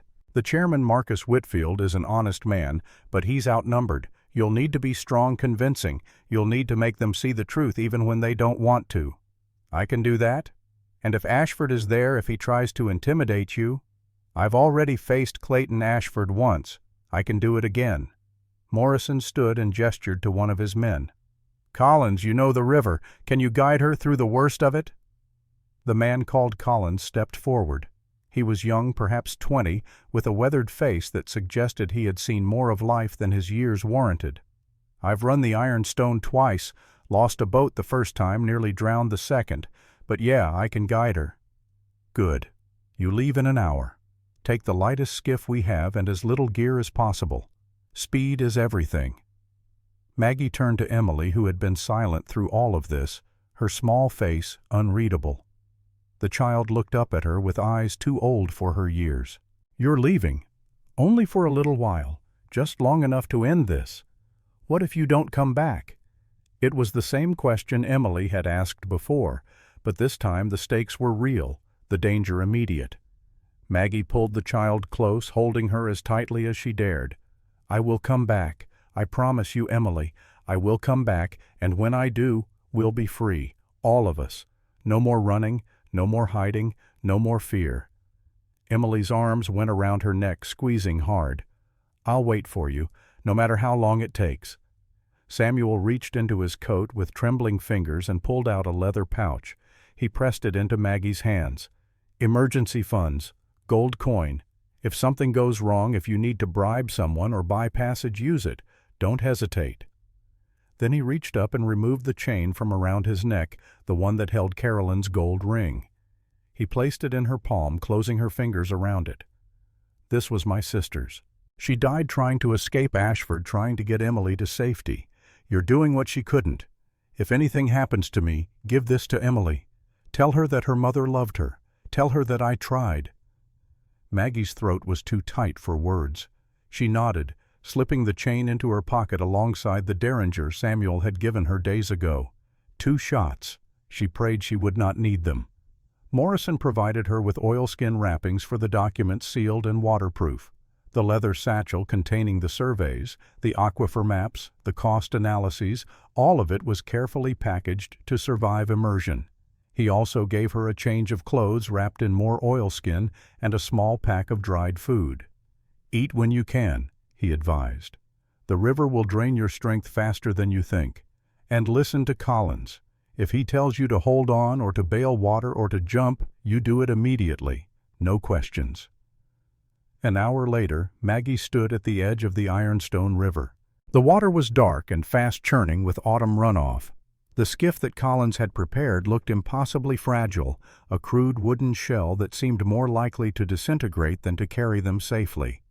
Samuel had insisted on walking down to see her off despite Johnson's protests. He leaned heavily on Morrison's shoulder, his face pale, but his eyes clear. "The board meets at Union Pacific Headquarters, 3rd floor. Ask for Chairman Whitfield. Tell him you're representing me. Tell him the truth." "I will." "And Margaret." He reached out and touched her face, his fingers gentle despite their roughness. "Come back to us. Please." She wanted to say something profound, something that would capture the strange and fierce emotion that had grown between them over these few days. But there were no words adequate for it, so she simply nodded and climbed into the skiff. Collins took his position at the stern, gripping the rudder. He nodded once to Morrison, then pushed off from the bank. The current caught them immediately, sweeping them downstream with frightening speed. Maggie looked back once and saw Samuel standing there, one hand raised in farewell or benediction. Then the river curved and he was gone from sight. The first hour was manageable. The current was swift but relatively smooth, and Collins navigated the skiff with practiced skill. Maggie bailed water when it sloshed in over the sides, her hands quickly going numb in the frigid water. Then they reached the rapids. The sound hit them first, a deep roar that seemed to come from the earth itself. Collins shouted something, but his words were lost in the noise. He gestured frantically, and Maggie understood. She grabbed the ropes lashed to the sides of the skiff and held on with all her strength. The world became chaos. Water crashed over them from all sides. The skiff bucked and spun, slamming into rocks with impacts that sent shudders through the fragile frame. Maggie's fingers ached from gripping the rope, her arms burning with the effort of holding on. A wave larger than the others crashed over the bow, and suddenly Collins was gone. One moment he was there, fighting the rudder, and the next he was in the water, swept away by the current. Maggie screamed his name, but the river swallowed the sound. She was alone in the skiff, spinning out of control, with no idea how to steer or stop. The oilskin bundle containing the documents was still secured to the bottom of the boat, but for how long? Another rock loomed ahead, massive and jagged. The skiff struck it broadside with a crack like a gunshot. The boat split, water pouring in through the breach. Maggie grabbed the oilskin bundle and jumped, hitting the icy water with a shock that drove the air from her lungs. The current took her. She fought to keep her head above water, to keep the precious documents out of the river. But the Ironstone was merciless. It tumbled her, spun her, dragged her down into darkness, and then thrust her back up into the light. Her hand struck something solid. A boulder smooth with water but stable. She grabbed it with desperate strength, pulling herself partway out of the water. Her legs dangled in the current, trying to pull her back in, but she held on. Downstream she could see the remains of the skiff smashed to splinters against the rocks. Of Collins there was no sign. He was dead, drowned in the river he had tried to help her navigate. Another young life lost to Ashford's greed.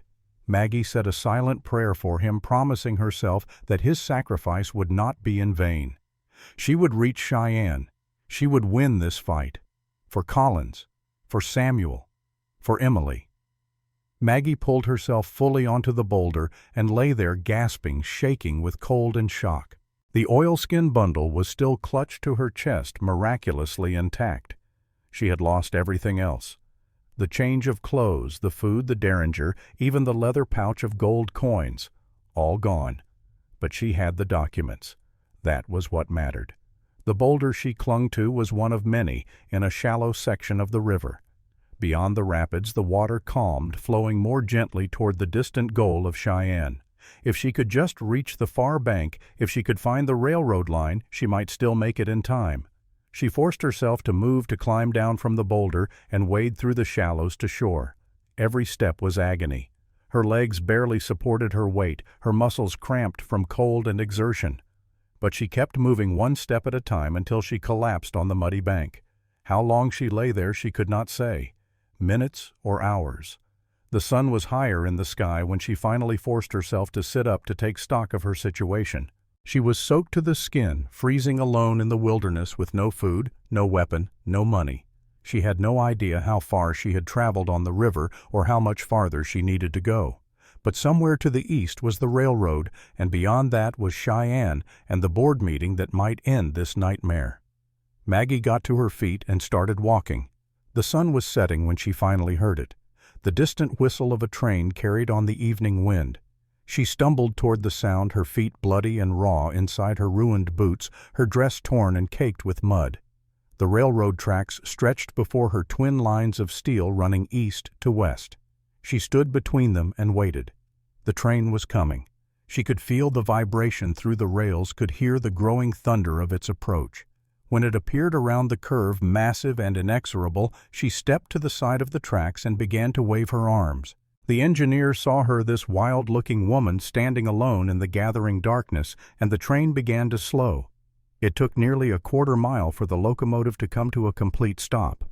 By the time it did, Maggie had run alongside it, matching its decreasing speed, driven by desperation and sheer will. A conductor appeared on the rear platform of the last passenger car, his face a mixture of concern and suspicion. "Miss, what in God's name are you doing out here?" Maggie climbed onto the platform, her legs nearly giving out. The oilskin bundle was still clutched to her chest, protected through everything. "I need to get to Cheyenne, Union Pacific headquarters. It's urgent." The conductor took in her appearance, the mud and the torn dress and the wild look in her eyes. "Miss, you look like you've been through hell itself. Are you injured? Do you need medical attention?" "I need to get to Cheyenne. The board meeting tomorrow. I have documents, evidence. It's life or death." Something in her voice and the intensity of her gaze convinced him. He stepped aside and gestured into the car. "We'll be in Cheyenne in 3 hours.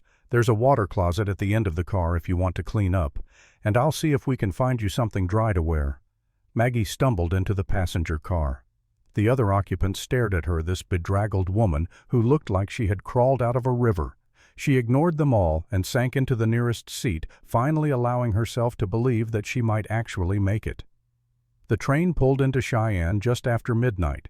Maggie, wearing a borrowed dress that was too large and shoes that pinched, stepped onto the platform and looked around at the sleeping city. She had a few hours before dawn before the board meeting, a few hours to prepare herself for the fight of her life. She found a hotel that would take her despite her appearance, the clerk's suspicion overcome by the desperation in her voice. She paid with a promise that funds would be forthcoming, and the man, seeing something in her that moved him to mercy, gave her a room. Maggie spent the night carefully unpacking the documents, checking each one for water damage. The oilskin had done its job. Every survey, every calculation, every piece of evidence was intact. She laid them out on the bed and studied them by lamplight, memorizing the key points, preparing her arguments. At 8 in the morning, she washed her face in cold water, borrowed a comb to tame her hair, and dressed in the only clothes she had. The borrowed dress was clean, but plain, too large in the shoulders and too long in the hem. She looked like exactly what she was, a woman who had lost everything and had one desperate chance left to win it back. Union Pacific headquarters was an imposing brick building in the center of Cheyenne. Maggie stood outside it for a moment, gathering her courage, then climbed the steps and entered. A secretary behind a desk looked up as she approached.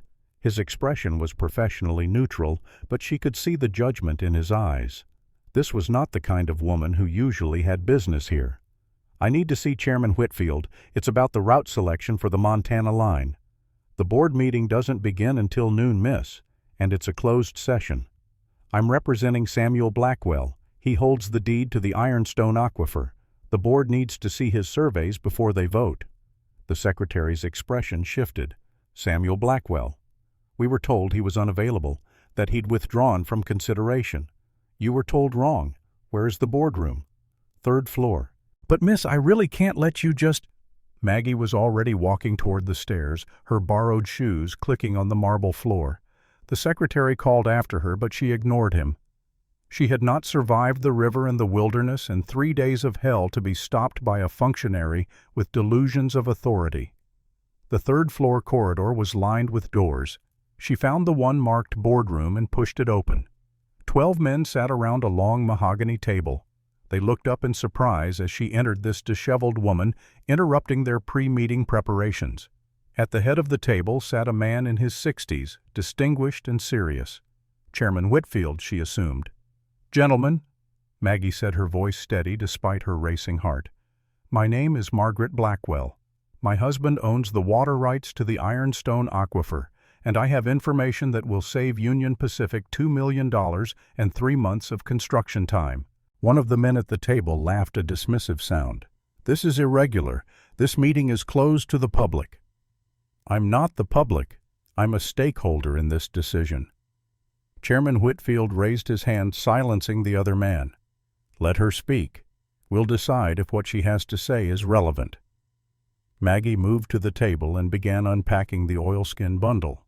She spread the surveys across the polished wood, the maps and calculations and geological analyses that Samuel had spent years compiling. "The southern route through Ironstone Valley," she began, her voice gaining strength with each word. $2 million cheaper than the northern route. 3 months faster.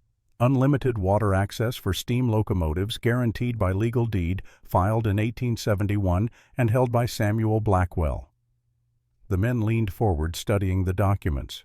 Some of them looked skeptical, but others showed genuine interest. "These surveys were prepared by your own employee," Maggie continued. "Samuel Blackwell, contracted surveyor from 1869 to 1872. Everything is notarized. Everything is verified. The cost analysis is conservative. The timeline is achievable." A man at the far end of the table, sleek and well-dressed, spoke up. His voice dripped with false concern. "These could be forged. Where is Mr. Blackwell? Why isn't he here to present this himself?" "He was attacked. 3 nights ago, men burned his homestead and shot him. He's recovering, but he sent me in his place because he knew how important this vote is." The sleek man smiled. "How convenient. And you expect us to take the word of a woman who appears to have been dragged through a river backwards. I expect you to examine the evidence. The documents speak for themselves." Chairman Whitfield picked up one of the surveys, studying it closely. His expression was thoughtful. "These are professional quality, and I recognize Blackwell's work. He was one of our best surveyors." "He still is," Maggie said. "But there's something else you need to know. Something about the man who's been lobbying for the northern route." She reached into her pocket and pulled out the last document. Not a survey, but a copy of Caroline's diary, the pages carefully transcribed and notarized, and with it evidence that Morrison had helped her gather from county records, evidence of embezzlement, of fraud, of murder. "Clayton Ashford has been presenting himself as a respectable businessman, but he's built his empire on stolen money and intimidation. He murdered his wife when she tried to leave him. He's leveraged to criminal lenders.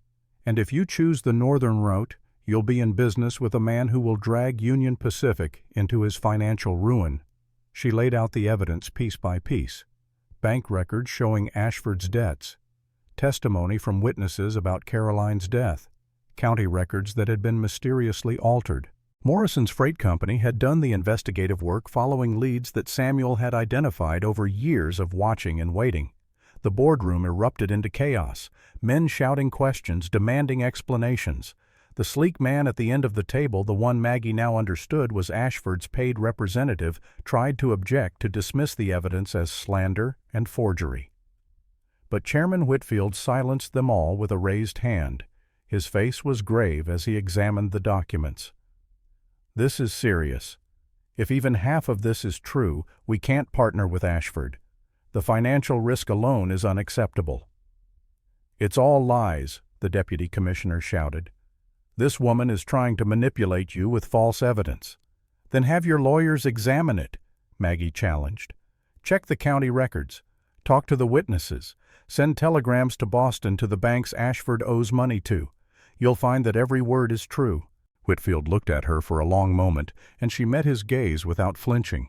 She had come too far, sacrificed too much to back down now. We'll call a recess, Whitfield said. 2 hours to verify these claims. If they check out, we reconvene to vote. If they don't, Miss Blackwell, you'll find yourself facing charges for slander and obstruction. I'll be waiting, Maggie said. She was escorted to an anteroom to wait. The minutes crawled by with agonizing slowness. Through the window she could see Cheyenne going about its business completely unaware that the fate of an entire valley was being decided in this building. 1 hour passed, then another. Finally a clerk appeared and gestured for her to follow. She walked back into the boardroom on legs that felt like water. The atmosphere had changed. The men around the table looked grim. Ashford's deputy commissioner was pale, his earlier confidence gone. Chairman Whitfield's expression was thunderous. We've verified your claims, he said without preamble. County records confirm the embezzlement. Bank records show Ashford is leveraged beyond reason. And we've received a telegraph from the territorial marshal. Clayton Ashford was arrested this morning on charges of attempted murder, arson, and conspiracy. Maggie's heart leaped. Arrested. Samuel must have contacted Morrison, must have arranged for federal marshals to act. They had planned for this contingency, had built a case that could stand even without the board's cooperation. In light of this evidence, Whitfield continued, and in light of the superior cost analysis and geological data provided by Mr. Blackwell, I'm calling for an emergency vote on the Montana line route. All in favor of the southern route through Ironstone Valley. 11 hands rose. Only the deputy commissioner abstained, his face a mask of defeat. Motion carries. The southern route is approved. Mrs. Blackwell, please convey our gratitude to your husband. He saved this company a considerable sum and months of delays. Maggie wanted to cry, to laugh, to shout with relief. Instead, she simply nodded, too overwhelmed for words. There's one more thing, Whitfield said. Union Pacific will pay fair market rate for water access, $500 per month for the duration of the line's operation. And we'd like to contract Mr. Blackwell as a consulting engineer for Western expansion, if he's interested. $500 per month, $6,000 per year. It was more money than Maggie had ever imagined. It was enough to build a real home, to give Emily a proper education, to live without fear or want. I'll tell him, she managed. Thank you. She walked out of the building in a daze, the morning sun bright on her face. They had won. Against impossible odds, against wealth and power and violence, they had won. The aquifer was secure. Ashford was arrested. The valley was safe. But the victory felt hollow without knowing if Samuel was alive to share it, without knowing if Emily was safe. She needed to get back to them, needed to see with her own eyes that they had survived. She found the telegraph office and sent a message to Morrison's freight station. 3 words. We won. Coming. The response came within the hour. Samuel stable. Emily safe. We're waiting. Maggie bought a ticket on the afternoon train heading west. This time she traveled in comfort in a proper passenger car with a window seat. As the train carried her back toward Ironstone Valley, she watched the landscape roll by and thought about everything that had happened. 10 days ago, she had been a terrified woman fleeing Boston with nothing but debts and desperation.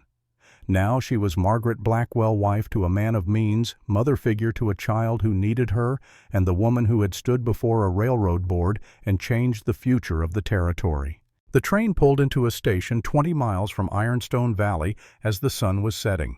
Morrison was waiting with horses and men ready to escort her the rest of the way. His grizzled face broke into a rare smile when he saw her. You did it. I knew you would, but it's good to have confirmation. How is he? Weak, but he'll live. Been asking for you every hour since you left. They rode through the twilight, the mountains rising dark against the star-filled sky. When they crested the final ridge, Maggie could see lights in the valley below. Not from the burned homestead, but from Morrison's freight camp, where Samuel and Emily had been sheltering. She dismounted before the horse had fully stopped and ran toward the largest tent. Inside, by lamplight, Samuel lay on a cot. His face was pale, but his eyes were clear, and when he saw her relief washed over his features so intensely it was almost painful to witness. "You're alive," he breathed. "Collins didn't make it back. I thought, I'm here, I'm safe." She knelt beside the cot and took his hand. "And we won Samuel. The board voted for the southern route. Ashford is arrested. It's over." He stared at her, and she saw tears forming in his eyes. 3 years of fighting, of fear, of living like a beggar to protect what he loved. And it was finally, truly over. "Emily?" Maggie asked.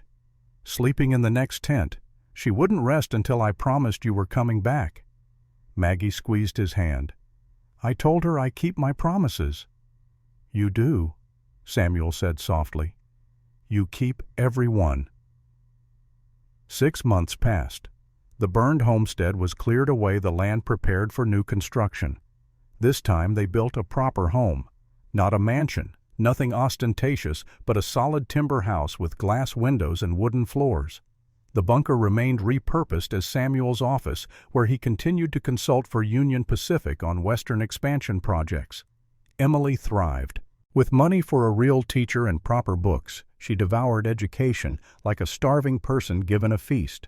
She grew taller, healthier, the haunted look fading from her eyes as she learned that safety could be permanent, that the people she loved would not disappear.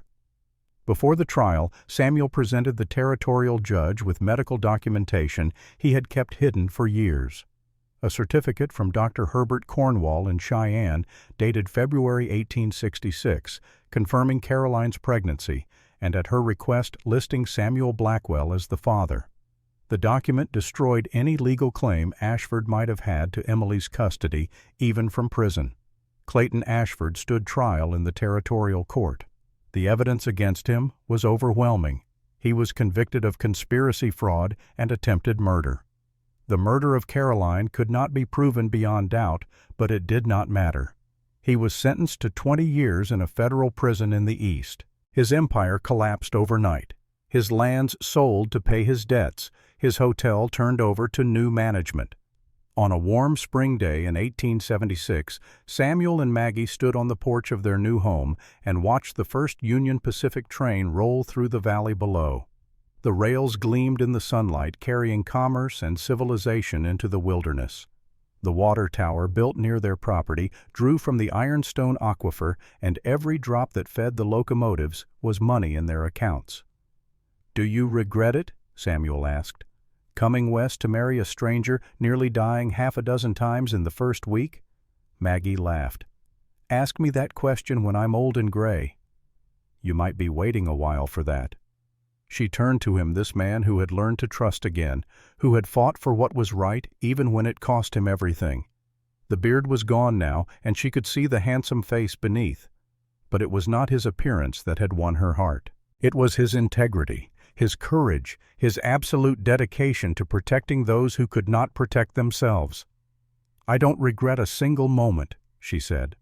"Not the fear, not the danger, not the cold or the hunger or the river, because all of it led here, to this." Samuel pulled her close, and they stood there watching their daughter, their Emily, play in the yard with a puppy that Morrison had brought as a housewarming gift. The child's laughter carried on the breeze, pure and joyful, the sound of a future that was finally secure. That evening, after Emily had been tucked into bed in her own room with her own books and her own lamp, Samuel and Maggie sat in their parlor. He was reading by firelight, and she was sewing, and the domestic peace of the moment was something neither of them took for granted. A knock at the door interrupted the quiet. Samuel opened it to find a young man in a Union Pacific uniform holding a telegram. "For you, sir. Marked urgent." Samuel tipped the messenger and closed the door. He unfolded the telegram and read it, his expression growing serious. "What is it?" Maggie asked. "Clayton Ashford. He's dead. Killed in prison 3 days ago. Stabbed by another inmate." They were both silent for a moment, processing this information. Maggie felt no joy at the news, but no grief either. Ashford had made his choices, and they had led him to this end. "It's truly over then," she said quietly. Yes, finally. Samuel folded the telegram and tossed it into the fire. They watched it burn, watched the paper blacken and curl and turn to ash. With it went the last shadow of the past, the final tie to the man who had tried to destroy them. The years that followed were good ones. Samuel's consulting work for Union Pacific kept them comfortable, and the water royalties provided security for Emily's future. The valley prospered, with the railroad new settlements springing up, farms succeeding where once only wilderness had stood. Emily grew into a remarkable young woman. At 18, she enrolled in a women's college in Denver, studying engineering like her father. She fell in love with a railroad engineer, a good man who treated her with respect and kindness. They married when she was 19, and a year later Emily gave birth to her first child, a son they named William. 2 more children followed in quick succession. On a cold evening in December of 1895, 20 years after that desperate flight from Boston, Samuel Blackwell sat in his library with his 7-year-old grandson, William. The boy had been asking about the past, about the old days, about what it took to build something lasting in the wilderness. And so Samuel told him the story. Not a sanitized version, not a tale where heroes were perfect and villains were simple. He told the truth. About fear and courage, about people who made mistakes and people who made sacrifices, about a woman from Boston who kept her promises even when it nearly killed her. When he finished, William was silent for a long moment. "That's a good story, grandfather. It's a true story. That makes it better. And great-grandmother Maggie really came back after you thought she might have drowned." "She did. She always kept her word." "Is that what it means to be strong, to keep your promises even when it's hard?" Samuel smiled. "That's part of it, yes. But the real strength is showing up, Thomas, especially when you're scared, especially when the odds are against you. Your great-grandmother taught me that. She showed up every single day, even when she had every reason to run." The door to the library opened, and Maggie entered, older now, but still possessing that fierce intelligence that had first drawn Samuel to her. She carried a tray with hot cider for the 3 of them. "Are you filling the boy's head with war stories again?" she asked, but her tone was affectionate. "Just telling him the truth about how we met." "The truth." Maggie handed William his cup. "The truth is that your grandfather was the bravest man I ever met, and the most stubborn." "I learned from the best," Samuel said. Maggie settled into her chair beside the fire, and the 3 of them sat together in comfortable silence, listening to the wind howl outside. The valley beyond their windows was dark, but it was a friendly darkness full of homes and families and futures that would not have existed without the choices made 20 years ago. William broke the silence with another question. "Do you think I'll ever do something brave like that, grandfather?" Samuel considered the boy, seeing in his young face echoes of Emily and Caroline, seeing the future of a family that had survived against impossible odds. "I think you'll do whatever needs to be done when the time comes. Courage isn't something you plan for, Thomas. It's something you discover in yourself when there's no other choice. And if you're lucky, you'll have someone beside you who refuses to let you face it alone." He looked at Maggie, and she smiled at him, that same fierce smile she had given him in a general store in Ironstone Town when she had stepped between him and Clayton Ashford and declared that she was not afraid. "That's the real legacy," Samuel said, "not the money or the land or the railroad contract. It's knowing that when darkness comes, you don't face it alone. You face it with the people you love, the people who chose to stand with you even when they had every reason to walk away." "And do you walk away?" William asked. "Never," Samuel and Maggie said together, and they laughed at the synchronization. Outside, snow began to fall, covering the valley in white. Inside, the fire crackled, and 3 generations of the Blackwell family sat together, bound by love and blood and stories that would be told for generations to come. The Ironstone Aquifer continued to flow as it had for millennia, and would for millennia more. The water that had been worth fighting for, worth nearly dying for, continued to give life to the valley. And the house that Samuel and Margaret Blackwell had built stood as a testament to a simple truth. that sometimes the greatest victories are won not by the strongest or the richest or the most powerful, but by ordinary people who refuse to give up, who keep their promises, and who show up for each other even when the world tells them to run. The legacy they left was not measured in acres or dollars or railroad contracts. It was measured in the lives they had touched, the people they had saved, and the family they had built from nothing but courage and stubborn hope. And that Samuel told his grandson as the fire burned low and the snow fell thick outside was the only kind of wealth that truly mattered.